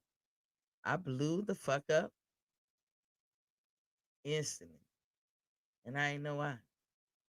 But what I did know is I ain't never eat that way. I never ate to the size. Like I was like, well, how did I gain all this weight? I know because we're programmed to the old style food pyramid. We're programmed to exercise, that you gotta exercise to do. And I'm like, when I tell y'all I tried everything. I was in the military, so being in shape meant something. For the most part, I was maintaining. That have a lot to do with genetics. I was able to I was on a borderline, but I was able to maintain. Like if we could have, as women my age group, we could have like 34% body fat. I could hover at 30. Still not cool. It's not your best you. And I was like, and I'm young. I'm young and I'm not understanding. I don't have no kids. I'm like, what the fuck? I'm busy. I stay in the club. I dance a lot. I can exercise. What the fuck? And then all the sleeping that came with after they took my thyroid gland. Like, why the fuck am I sleeping 18 hours a day? Nobody telling you shit. You don't know why. People judging you by it. You losing boyfriends. Oh, that's the part that got me. Because when you I don't know if y'all men know this, but see, I'm telling all the secrets. When girls are younger, we do super shit. I'm sure men to say y'all do too. But we'll walk around and hold our stomach in. Like y'all don't know. We will be on that shit like, oh my God, if you get your cycle and you blow up a little bit, because they say you can gain 2 to 5 pounds. That shit ain't true neither. Not in my case. It was like 10 pounds. But right after you go off, you will bounce back down. But sometimes you just walking around. You you walking around holding your stomach in. You wearing clothes that try to cut you just right because you don't want the rejection. And maybe I can't remember because I'm so far removed from that age group. maybe we felt like guys did reject us over superficial shit. Maybe they did. Y'all would probably remember better than me. But we take ourselves through all of this. We walking around in shoes we can't wear. You know, I have see this another thing. They told my mama, it was like at birthday, like she got an instep, you gotta get special shoes. Who knew? I didn't know. Cause you know, black people, we ain't gonna harp on or linger on no disability or something that ain't when you can't get right. We gonna blend you right in with the family, like Lavelle Crawford said. You can have a special needs person in the family, but you know, in black families, they be like, we're not gonna let you harp on that. You know what I'm saying? So apparently I had to get special needs shoes as a child. I had the Stry Rice, but you know, I had to have mine special made because I had instep. And apparently this is a common problem. Who knew? Maybe it wasn't as common when I was young, but it's common now. And y'all, and as a hint, if y'all men see these women out here putting shoes like the regular shoes on babies, stop that shit. Either you got socks on that baby or you got them Stry Rice, them hard shoes. Because what's gonna happen? Foot doctors about to be big in the next couple of years or something. Because there's a lot of people gonna have some fucked up feet from the shoes that we be putting on babies way too early. Them soft shits. You got to put that stride right. You got to help form that foot because you know during the growing process, your bones are more like cartilage. They gotta form. They gotta calcify, and you putting them down. You know, regular. I don't. I can't believe they even making the shoes so you can go out and buy it. Stop that shit. The only shoe a little baby should wear when they start crawling and trying to stand up is them old school Stryrites hard shoes. That's why people feet fucked up to this day. You know, so you're gonna spend a lot of money in that and you ain't gonna be able to fix it. Cause you gonna basically let your child foot grow in a deformed way. So stop that. If y'all men see family members doing that, correctify that shit. But an instep is when you know the front part of and not it's not your ankles, not on the side, but in the front. Not your Achilles, but in the total front, and it kind of like protrudes or it's wider. It's, you'll know you have this problem because when you put on regular shoes, your tongue of your shoe will slip to the side, and if it's not a strong shoe, like me, I had a high um instep, not instep, which arch. Like I have a high arch, but I had a whatever she said that was the instep. So the tongue would slide, but I have to have shoes that had a high arch. I was all kinds of weird. Wait a minute. Who said? Demetri said you OVMM. I don't know what that means. You OVMM. Let me know what that means. You over there tripping, Miss T. Yeah. I don't mind sharing my life if it helps somebody else. Cause I look, there's people who watching me. I know you watching because you talk to me, but you don't like to come to the forefront, and that's okay. Um, because it's to your comfortability. I'm appreciative that you listen and you ask for help. Cause I got something to say. I got something to share. Demetrius, right? You right. Podiatrists and optometrists will make a hell of fine money. Podiatrists for the feet and optometrists for the eyes, constantly on the phone, computer, tablets, etc. Exactamundo. Also, you putting these damn contacts in your eyes. Fuck around and get a cyst or like a whatever. Eye pain ain't nothing to play with. The two most painful parts of your body that you never want pain is your mouth and your eyes. You don't want that. You don't want it with lean on that one, cause girl, I'm telling you, or guys, I'm sorry, that's how I talk. I be like, girl. But anyway, yeah. So with me having these feet problems early on at birth, it didn't make me look weird. It did not do that. I could blend in with everybody and be at the beach with my shoes off and look like everybody else. But the one thing I couldn't do is where I would not have been able to do, and I wouldn't have known at that time, is wear high heels. So a lot of people probably would think like, this makes you socially inadequate because you get to an age as a young woman, and what goes better with that dress or that outfit is high heels. But deep down inside, you will look a hot mess trying to wear high heels. Like I'm gonna say stilettos or something. So if you put some stilettos, you ever see them videos of the girl, she can't even have her balance and she gonna fall over. And that's me. That's me. And she can fall and bust her ass. Maybe she fall and crack her skull open. I mean, maybe the fall is that detrimental. You could die. Is it worth it? But girls, we want to wear them select because we got to be girls. We ain't girls if we can't do what girls do, right? So I could never do it, and I used to be like, damn, I can't do that. And people will make you feel like something wrong with you. I'm gonna say you're fucked up. Even family make you feel like, what's wrong with you? Why you can't do this? This is easy. I couldn't do it. Another thing I couldn't do, I couldn't wear makeup. I could not wear makeup because I have eczema and I have it severely. And the makeup back in the day used to be made out of placenta. A lot of people don't know that. The placenta that come out after you have a baby, they used to use that shit and make makeup if it was made out of natural shit. But makeup also has stuff in it you just allergic to. Like for me, I'm allergic to. So if I put it on, guess what happened? My face will whelp up and I get bumps or something. My skin will crack open, I'll bleed, I'll swell.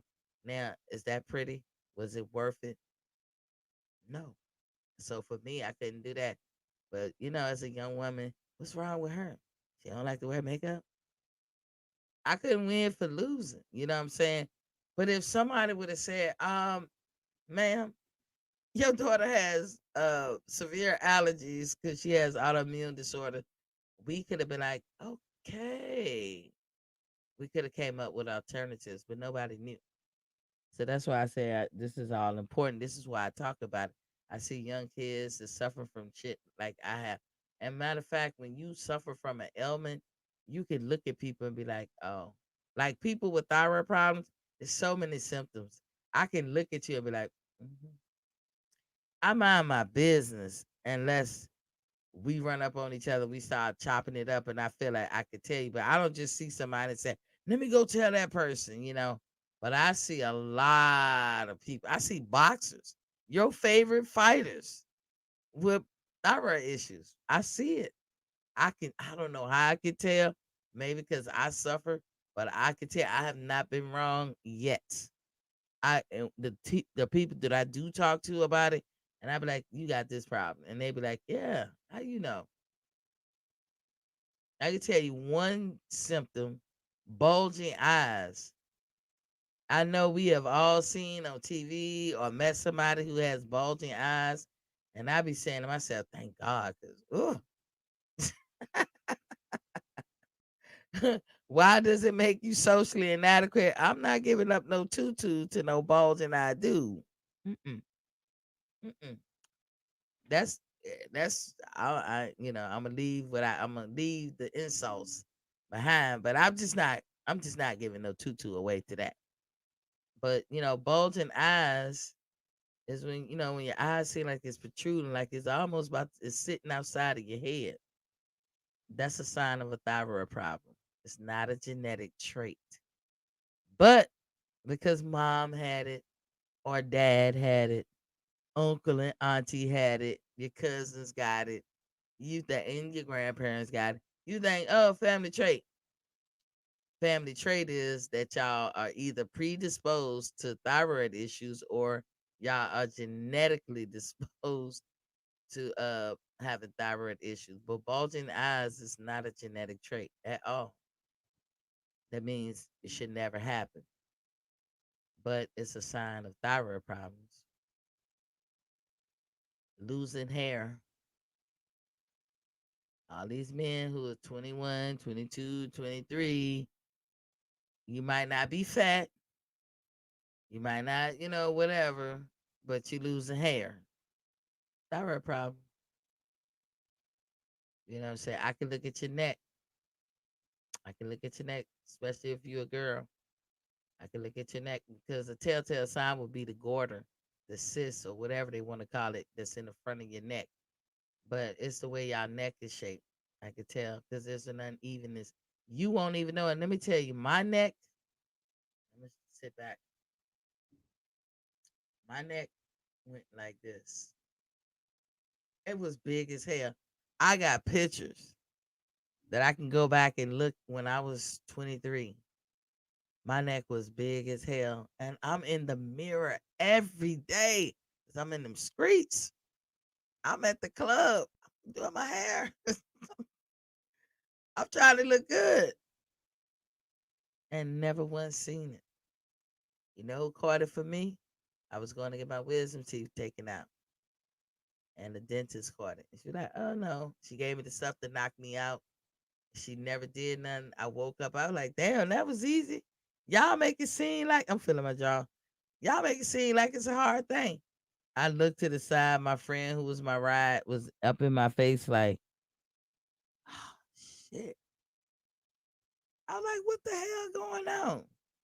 Your neck is big.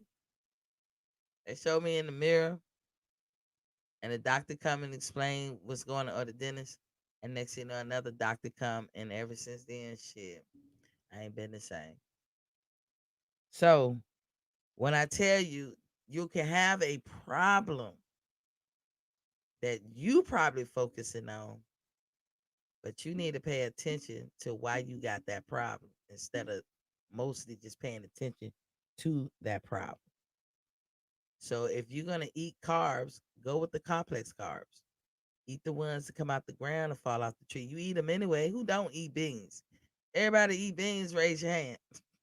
Just beans is good. While y'all bullshitting, get a crock pot. I don't know if y'all are cookers on here. I'm sure most men today these days can cook. Get you a crock pot. Get you some. You can do it with water, but I do it with the broth. I buy the broth, the chicken broth or the beef broth or the vegetable broth. You can do that too. And I probably get like just the one little case of broth, not the huge one, but the good size case, maybe 32 ounces, maybe 16 ounces or 24 ounces. I don't know what it is. I just eyeball it and I pour it in there. I put my beans first. I wash my beans. I let them soak in water. I always put salt when I'm soaking anything. Salt, you should add that when you're doing that with meat or anything. And I let that happen for like 6, 8 hours or something. And then you can make your beans before you go to work. And so, I know a lot of people like beans or like refried beans, but if you want that kind of taste, what you could do is get your assorted beans, like assorted bag of beans. Because I'm also like, once I got older and I got in the military, I found out I was G6PD. No biggie, no biggie, but it does play a part in some things like telling me what I can and cannot eat. So I know I can't eat certain beans. So I buy the assorted bean bag and it has a few of those beans in there, but um I got my favorite beans like northern beans, kidney beans, I like those beans. And you cook beans the same way. And so like beans and rice, shit, that's a good ass meal. You can also take little beef tips and boil it, get it nice and soft.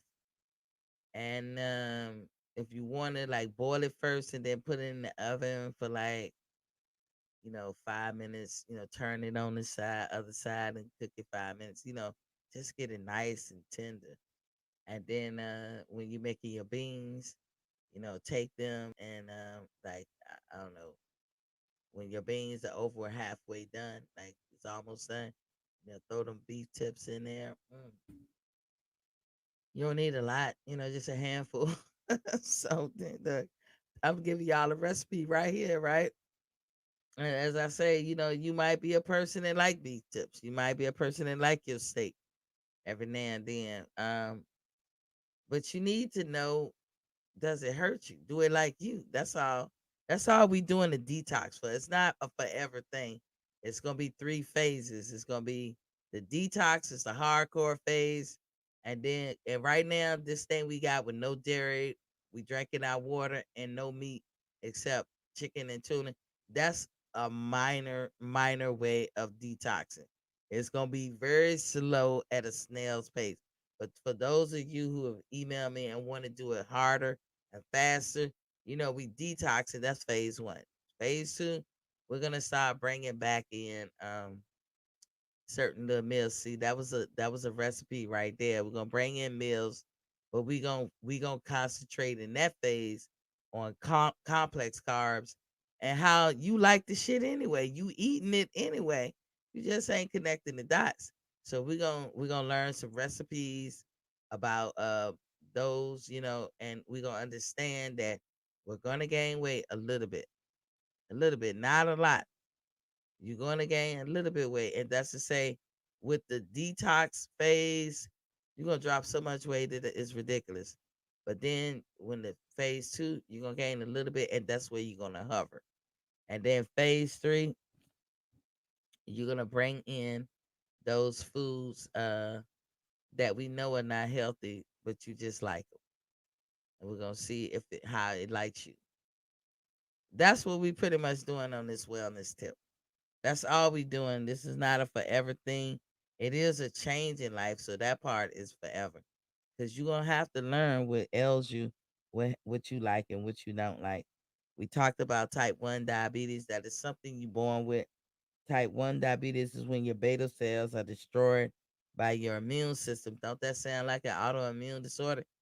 If you look up type 1 diabetes, you'll never hear them say it's an autoimmune disorder, but it said your immune system destroys it by mistake. That's what autoimmune disorder is. It's when your body attacks itself for no goddamn good reason. And the immune system is one of the biggest autoimmune disorders. There's so many different categories like eczema, psoriasis. Those are immune system disorders because eczema is nothing but the byproduct of your immune system thinking it's being invaded and going out, saying who wanted with lean, fighting, and then find out, oh, it was just actually a chair. No harm. But because it went out and shot its load and, was doing the most, energy is never destroyed, right? So that whatever that shit that happened, that it was that them conversions or that combustion bullshit that was going on to fight whatever they thought was invading it, it's gonna leave a byproduct.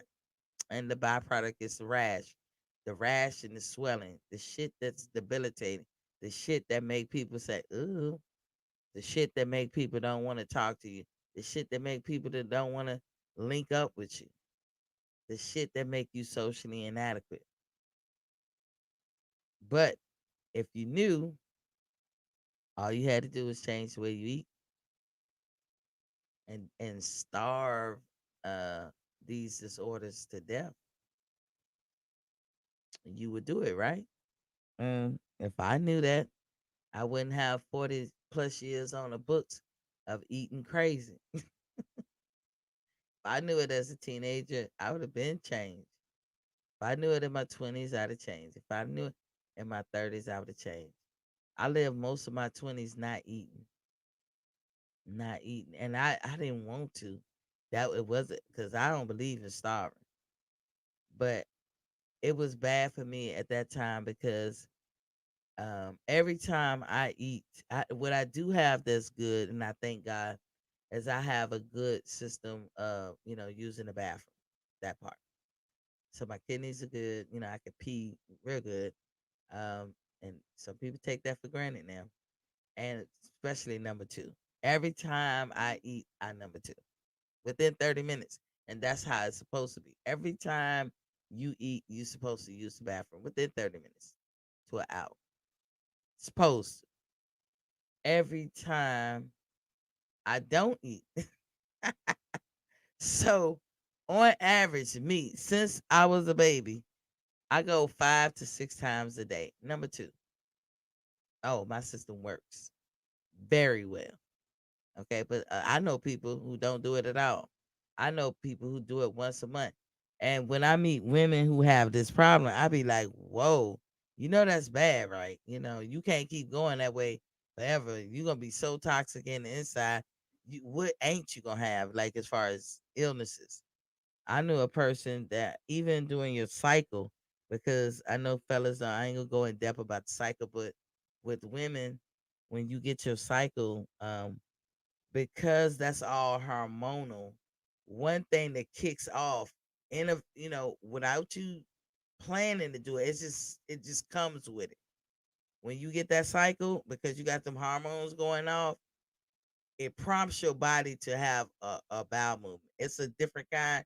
I can't describe it no better than that. It's not the regular bowel movement, but it's a good one. It's one of them good ones. You be like, ooh. It's almost like it actually did a cleaning in your body.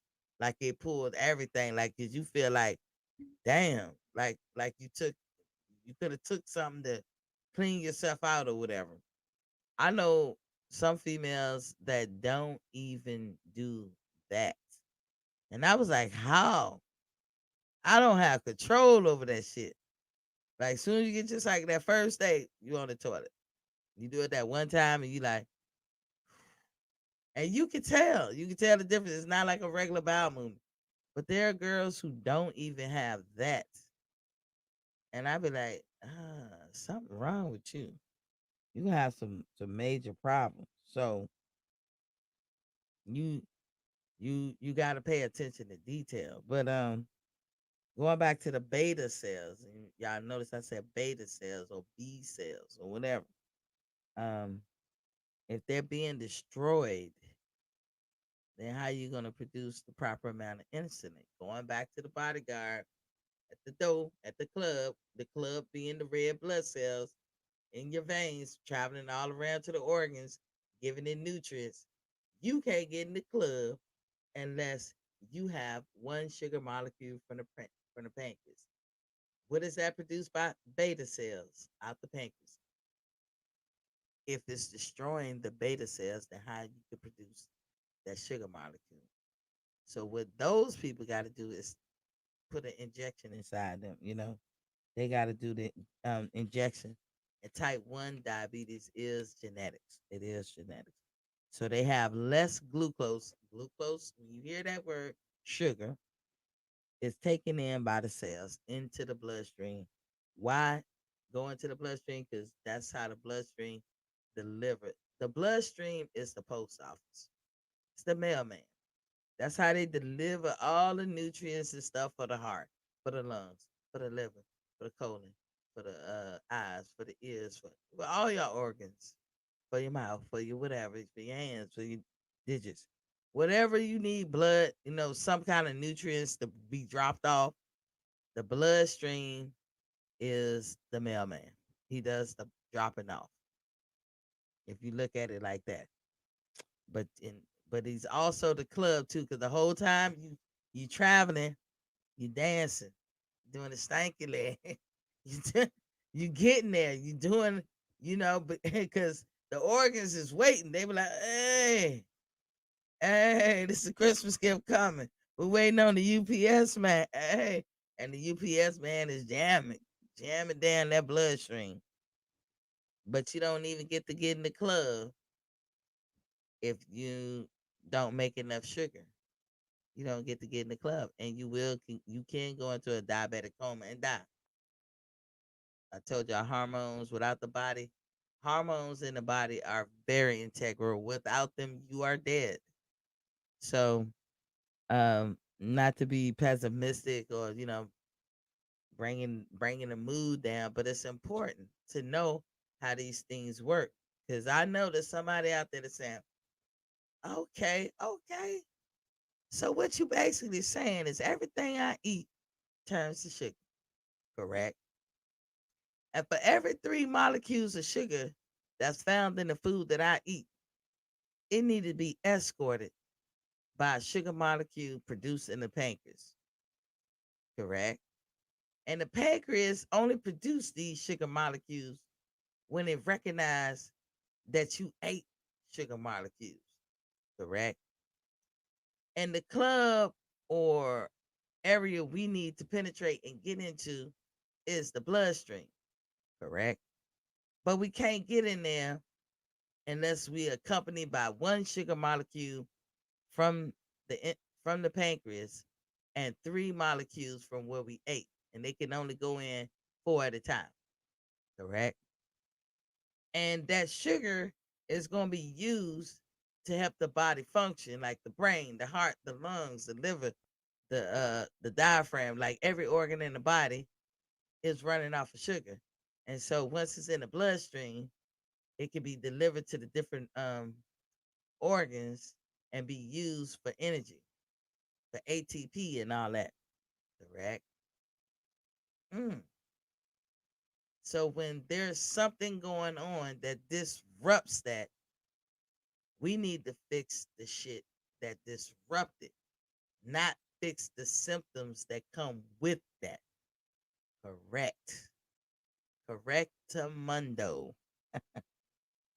So one of the symptoms of having, an insulin problem or eating shit that got sugar we can't digest is all sugar that we can't digest turns into fat, correct? And when we can't when we can't do nothing with the fat because it's not usable, it just stores and we get fat, correct? And when we get fat, we overwork our organs like our heart and our lungs, and our blood be toxic. We get plaque and mucus all in the blood, what restricts the blood flow. Correct. I just told y'all kind of like a circle of life. I just told y'all a circle of life, but nobody ever looks at it like that. And some of y'all are probably saying, "Girl, we've been thought of it like that. What you telling us?" Again, I'm talking to the least of us, the least common denominator. A lot of people don't think of it like that. But if they knew better, they'll do better, right? Because again, I got family members that probably listening. I think you are, but or friends. I know who listening. I know some because y'all email me and they're saying, "Oh, okay. So what's the trick, T? Stop eating shit that have fake sugar in it. How you do that, T? Won't you shoot for one ingredient type foods? An example of a one ingredient type food is an apple. That's why y'all see it in my thumbnail all the time. When you pick up an apple, you say if you had put a label, you notice one ingredient type foods don't have labels too. If you had a label on the apple, what would it say? Apple, right? If you had a label on collard greens, what would it say? Collard greens. You know what I'm saying? One ingredient type foods. Your body likes that better. How long it's gonna be, T? However long you want it to be. The more if that's all you do, you will have the most healthiest body. And I'm telling you, everything you want to change about any problems you got with your body, the change starts and ends with just eating right. Eat right, get healthy. Everything you want to change will change. Now, of course, you could be a studier of foods so you can know how if you mix this with this much and that's what I do. I've been doing that. I study food So I know how to mix it with this.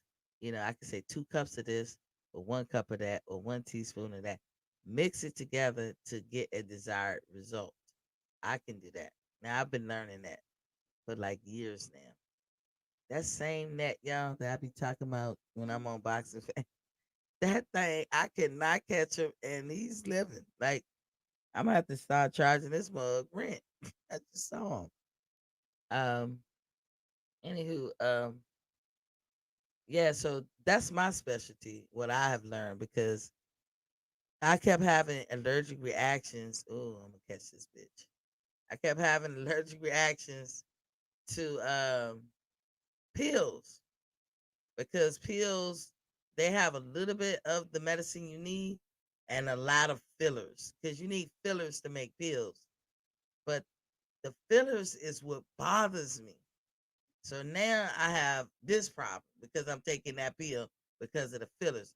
Now I gotta take another pill to fix the problem this fillers from the first pill gave me, and so forth and so on. I'm tired of that. It's an easier way to do it. You know what I'm saying? Um, am I an advocate for saying don't eat no more cheeseburgers, don't eat no more pizza, don't eat. I'm not saying that at all. You best believe shit, I love Popeyes, KFC, Bojangles. I just named 3 chicken places. McDonald's, Burger King, Dairy Queen. I just named 3 burger places. Panera Bread is the shit. I love Applebee's, Subway, Jersey Mike. I can go on and on and on. And Hardee's. I like Hardee's for certain things. Um, Boston Market for certain things. Old Charlie. Oh my God. I love all of these places and could eat there on a regular every day and will be happier than than um than a pig and shit. To be honest, I'll be happy as hell, but my body won't. So, am I willing to go for the rest of my life without eating none of that shit? Hell to the knees off. Y'all better know I ain't with that shit. Me personally, I can't.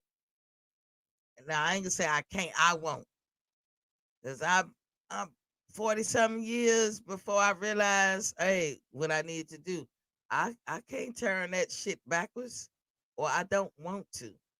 But I will do what I have to. So what I would do is kind of like what we're doing now, which I'm actually going harder. Um, I'm doing a harder diet, but what I was telling everybody in the chat and people who was watching the boxing show, we drinking our water to 100 ounces. We not eating dairy, and we not eating no meat, nothing but chicken and tuna. You can do that and be cool. When I come back, I guess I'll be a pescatarian. When I'm finished with my cleaning of my system, I'll be a pescatarian. I have to eat in a way where I don't have no blood issues, no high blood levels. Where my blood pressure, I want to get to a point. A goal of mine is to not to have to take blood pressure medicine. So it's I'm doing it that way. I'm totally cleaning out my system, and because I'm working from a deficit of 4 less organs than every female out there, shit is not going to work fast for me or like everybody else. But if you got all your organs, kudos to you. If you want to learn how to go much harder in the paint, y'all see my email down there, boxingfanstalk@gmail.com. We would, I could do it individually with you. What I would do is ask you a few questions and then find out how you get down. Uh, and I give you time to tell me. Like I might say, for this week, eat what you normally eat. Write down what you normally eat. Pay attention to that. Let me know, and let me know all your problems, and let me know what you want to fix. And include everything. I'm never gonna override what your doctor say. I am not a doctor. I don't play one on TV either. So I'm not overriding that. But what I'm doing, you can do in conjunction with whatever a doctor tells you. This I know for a fact. In fact, the doctor, if any doctor that get mad at it would be, come on now, ain't no way in hell. But what I call myself having a specialty is if somebody wants a particular thing, I know how to mix ingredients to get it like that, to get it to popping or whatever. So that's what I do. My end part about I'm gonna talk about insulin this, and I'm kind of like at the end of the show. So type 2 diabetes is enough. It's when it's too much insulin. Something goes wrong though. Something goes wrong. You making enough insulin, but or you making too much insulin, but something goes wrong. Remember, insulin is sugar. What we do with sugar that we don't use, we store it as fat. That's all sugar.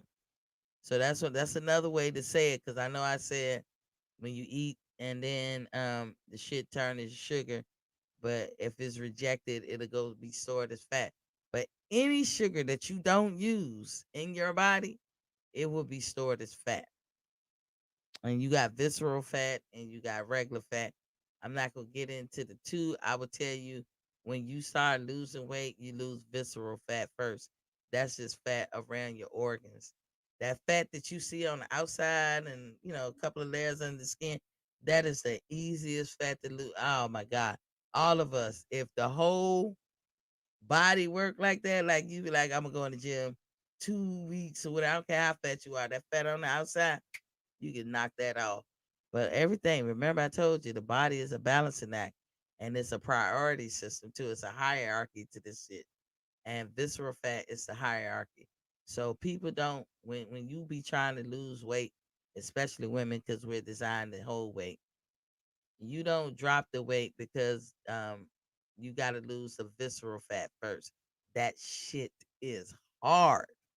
And that shit is strictly based on what you eat. Like, I mean, it's hard. But once you lose that, and then when you start noticing women dropping weight, it's because they lost the visceral fat, which usually take a long time, and you never see the results of that losing of that. The only result that you see of losing of that is when you actually start seeing yourself lose weight. Trust and believe me, you was damn near 2 months losing visceral fat before you ever saw that you start losing pounds and shit. That's just how it is. And women, all my ladies out there, look, you are designed to hold on to fat. And I know all of y'all that talk to me, that's all y'all talk about. But you know what I told you, I'm about getting you healthy in the inside because I know that's coming. You could be like, I just want to lose. Um, I probably want to lose about 50 pounds. You can say that, but the way I'm gonna do it, you're gonna lose about seven. You're gonna lose all the weight you're supposed to lose and get down to your homeostasis weight, which is your check weight. All of us have one. But when you have that visceral fat, it is very difficult because we are designed to hold weight. Fellas, y'all got to give us ladies a break. We are designed to hold weight. We have pockets of testosterone, androgens, and all that shit in our system, mainly for near our sexual regions. If you, just because I said I'm gonna say this, what gives women urges to want to mate with a guy, to want to lay up with a guy, that takes testosterone. All brain function is off of that and sugar. So your brain, my brain, everybody's brain runs off of that. That's about the gist of testosterone in women. Whereas men, they have it in abundance. We know that testosterone is a building block. It is perfect for getting in shape and this, that, and other. By nature, y'all men are not designed to carry weight. That's why y'all effortlessly stay slender more so than women do. Women will tell you we ain't even trying to put weight on, and it just does it. It's almost like we look at food and we gain weight or whatever. That's because the way we design, even the skinniest of woman compared to a guy her size will have fat on her body versus that man. But that's how it's designed to do it. That's why men can go in the gym and start working out, and they ain't worried about it because in 2 weeks they're gonna see results. Whereas women go in the gym, it would be 8 weeks before you see anything. And what wind up happening? We wind up quitting because we doing all this hard work and nothing is happening. And we stay with it. We try to stay with it, but nothing is happening. Now we still the same weight. So then we'll say, well, shit, if I don't go to the gym for 2 months, what will happen? I'm gonna stay the same weight. Which one would I rather do? If I'm gonna stay the same, I'd rather just do what I was doing, not going to the gym, eating, chilling. Because going to the gym ain't doing nothing different. So that's what it is, fellas. It's not that we lazy, because I know a lot of men think we are. A lot of men think, oh, y'all quit. Y'all got quit in you. No, we don't. I know damn well I don't. And I don't even fuck with people who got quit in them like that. I know sometimes people can't do something. I don't want to seem like a hard ass, but I don't like Millie Mouse people. Like hanging with them on a regular. I ain't saying I dislike them. I ain't saying I'll treat them bad or I will judge them or discriminate against them. I ain't saying none of that. I'm saying I'm not a Millie Mouse person. So I don't do well hanging with Millie Mouse people. That's just scared to do a lot of stuff. I do understand. I ain't afraid to talk in front of y'all or get on here and do this. Why? My life has prepared me to do it. I mean, if I'm not afraid to talk to somebody on the level of, how echelon governmental people, let's say it like that, for the job that I had, if I could talk to those people, why would I be scared to talk to y'all? You know what I'm saying? So I've done things in my life that prepare me. I used to have to do it every day in a brief format. So my life has prepared me for that. But I know there's people that won't even call in. I see you. I see y'all. They won't even call in because they could even be nervous with that. Now that's Millie Mouse to me, but that's acceptable because you do to your comfort. But as far as a person being Millie Mouse, where they don't do what they have to do, and like maybe you have to get up and go to work, but you don't want to. You Millie Mouse, you scared to go ask for a job. Can't fuck with you. That's weak. I don't do that shit. I don't mess with weak people. So only when it pertains to something has to be done, and it's detrimental if you don't get it done, and your Millie Mousing is stopping you from accomplishing what needs to be done. Maybe what you need to do, it's going to help your children either have some medical benefits or do whatever, but you can't do it because you're Millie Mouse. I can't with you. I can't. I won't hate you. I won't treat you wrong, but I can't. I'll be like, hi, okay. You know that. And Friday when she said, "Oh, girl, we come over and hang with you," she like, "Okay." That's me. That like, don't come. Really, don't come. But so type 2 is when you make too much and it's an error where they don't bind to the receptors, the insulin signaling inside the target cell. So they don't bind to the receptors. Somehow they don't get to the target cells, which you hear cells talking about blood. Um, it doesn't get into the blood for whatever reason. There's a problem.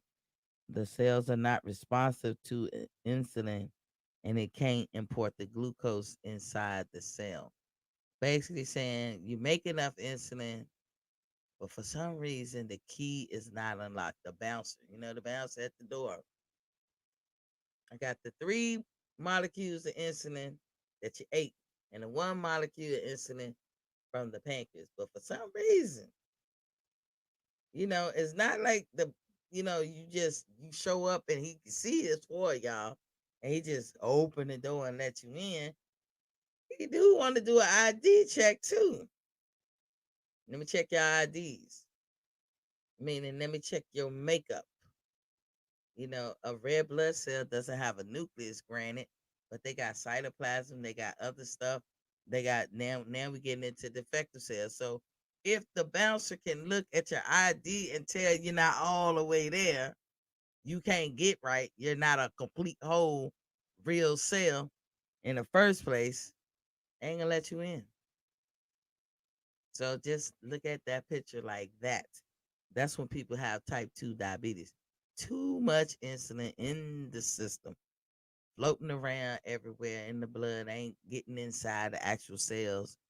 And what happens when you have sugar just floating around in the body? It turns to what? Fat. That's the problem with type 2 diabetes. And it just floats around. It don't do nothing. You're not using it. And that's also insulin resistant. That's what insulin resistant is.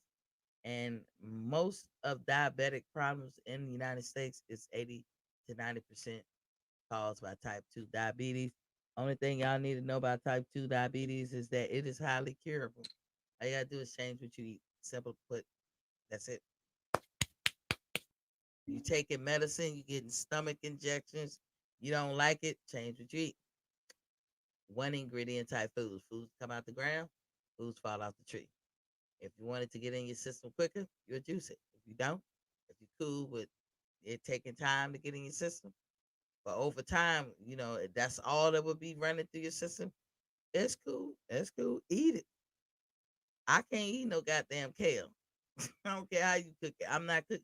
When you cook the vegetables, also the nutrients in them dies down or depletes out. So you gotta make a choice. It's better that you eat kale versus a cheeseburger, but if you want to get the full Monty of the kale, and kale is nasty to me, so if I'm gonna eat it, I want to get the full benefits of it. If I forego the cheeseburger for it, then I'm not gonna cook it. I'm gonna eat it raw, and I promise you that shit is nasty raw. So what's the best way I can do? I juice it. And even if let's say you want to get your daily vegetables in, just like kale, you can get all vegetables. And you say I want to give me a good dose of it. You can fill up a shot glass of liquid. That's a daily dose of vegetables versus eat a big old trough or bowl full. Because like a bag of the small bags of baby spinach, like the whole bag make about that much, a little bit juice. And you could just like, if you could take it, I don't want to. Remember vegetables, and this should go without saying. Some people don't know, y'all. Some people don't know. So I ain't saying this to make people that do know feel stupid. Like, why she talk to us crazy? Some people don't know. Vegetables don't have seeds. Fruits have seeds. I look at a cucumber. I think it's a vegetable, but it's not. It's a melon, and it has seeds. You know what I'm saying? Beets are nasty as hell to eat, but good as a motherfucker to juice. It is sweet. And when you eat it, I can't because it's just so nasty. The texture is. I don't like cranberry sauce either. I didn't stand that shit. But it's the texture or whatever. But when I juice it, y'all talking about some good drinking right there. You talking about some good drinking. I'm telling you, it'll sweeten anything up. And that's a vegetable. All I got some beets downstairs now. When I get off this, I'm about to go downstairs and make me some beet juice. But I make it with oranges, apples, a combination of things. I already got my shit cut up and prepped, ready to go. Make me some beet juice.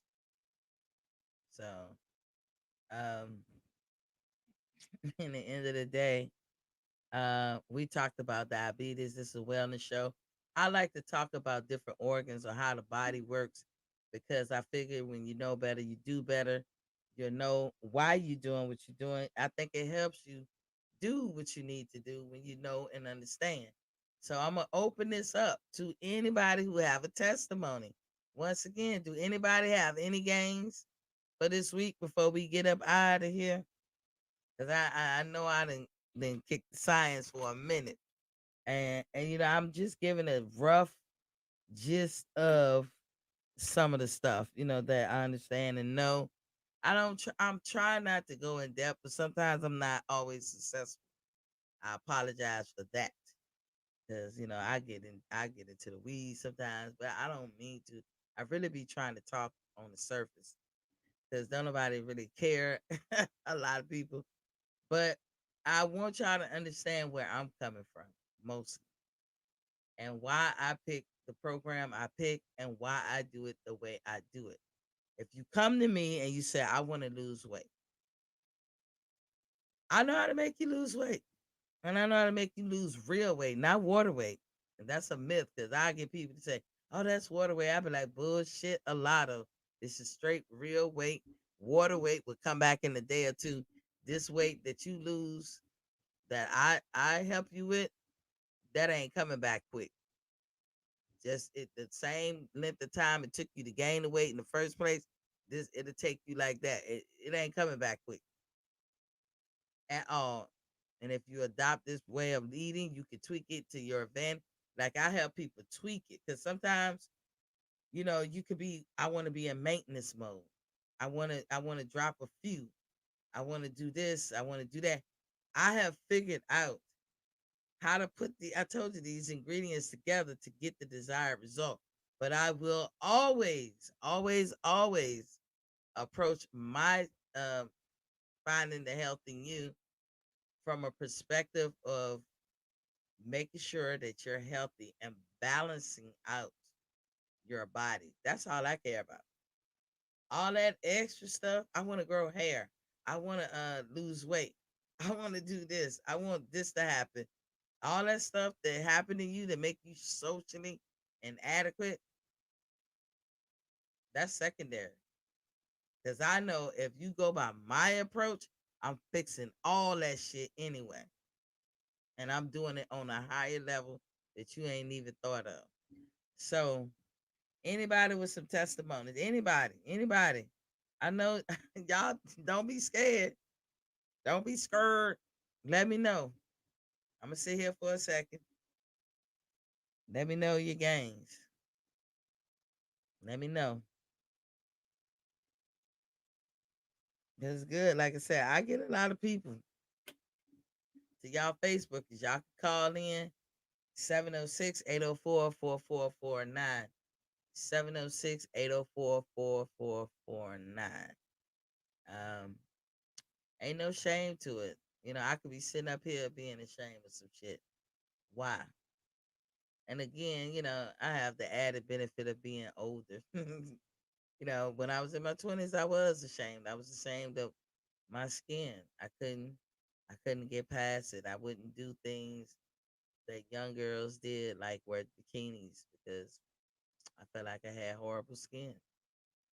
I didn't want a man to catch me slipping, showing my skin, and then he tell the world, and then I'm just rejected by everyone. You know, some men don't care. They can love you through it, but there are some guys who are very superficial, and they can make you climb up in a chair and feel like, you know, I'm not good enough for nothing.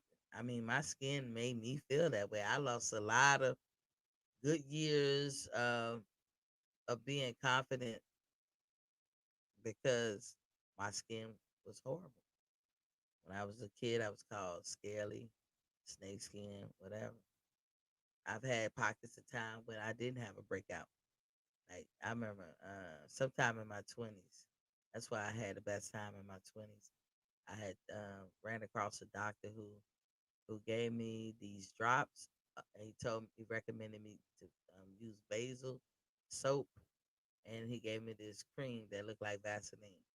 And when I used all three together, for some reason my eczema disappeared, and it's pretty much when I joined the Navy, but it came back when I got pregnant with a vengeance, and pretty much when I got on the ship, came back. So I did have a break in my 20s, which it was a much needed break. I had a ball.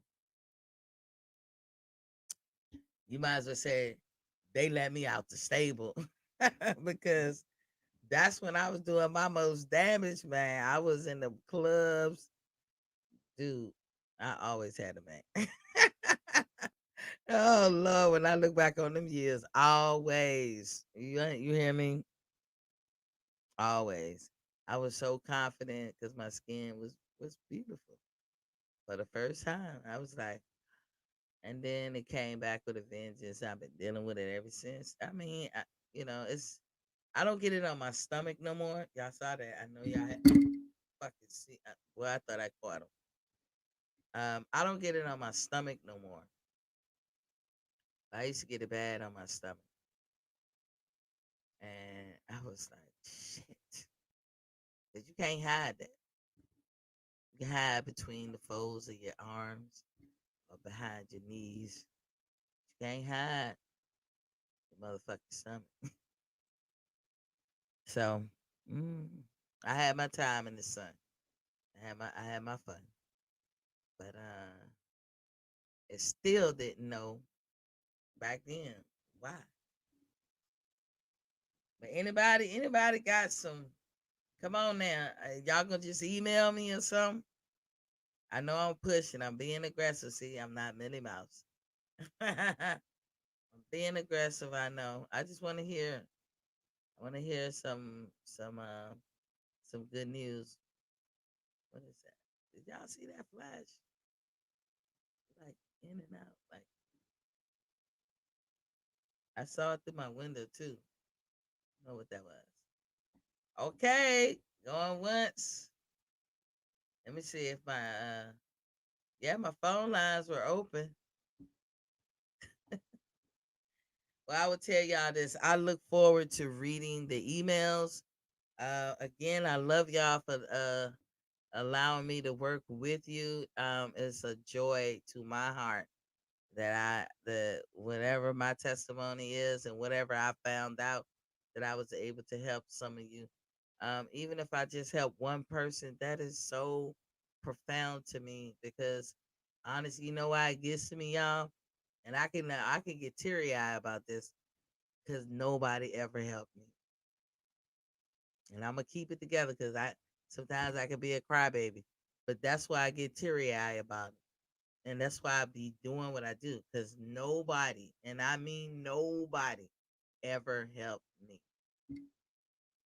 And I swore I will never be that way. So before I get the waterworks to going and shit, because that shit it kind of bothers me.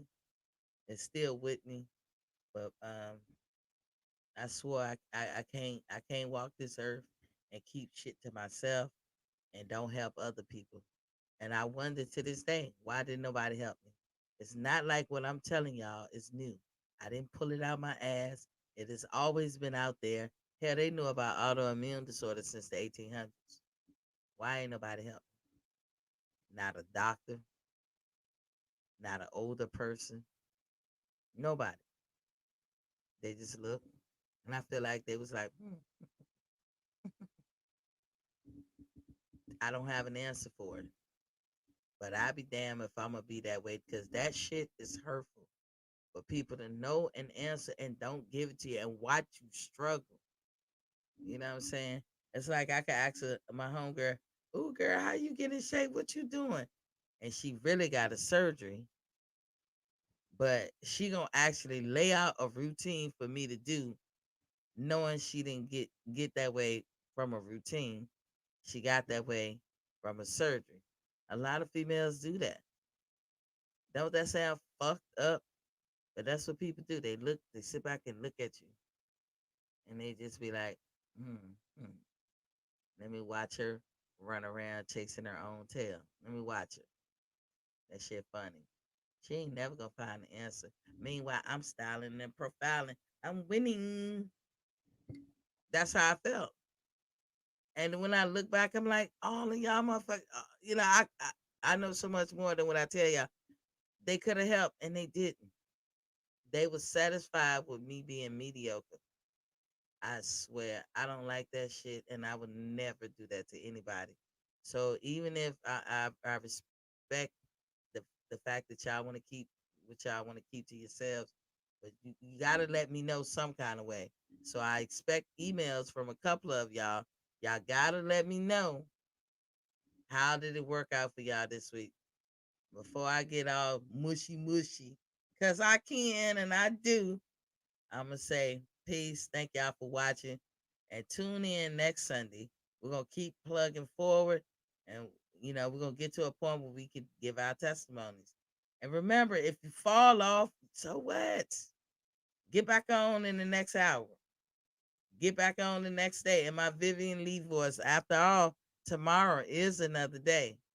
Don't be defeated. People fall. I fell Friday. Why? Because I slept all day because I was up all night. And my daughter got the cooking in this bed. And I was like, make me a plate. And she quick to tell me off. She was like, you ain't supposed to be eating this shit anyway. I said, girl, make me a damn plate. And she brought that joint up here while I was on live with Grown Woman Talk. I had to go to my avatar picture, and shit, that's what I was doing, stuff in my face. I couldn't help it because I slept all day, so I ain't get the proper amount of water, and I ain't eat nothing. So I fell off.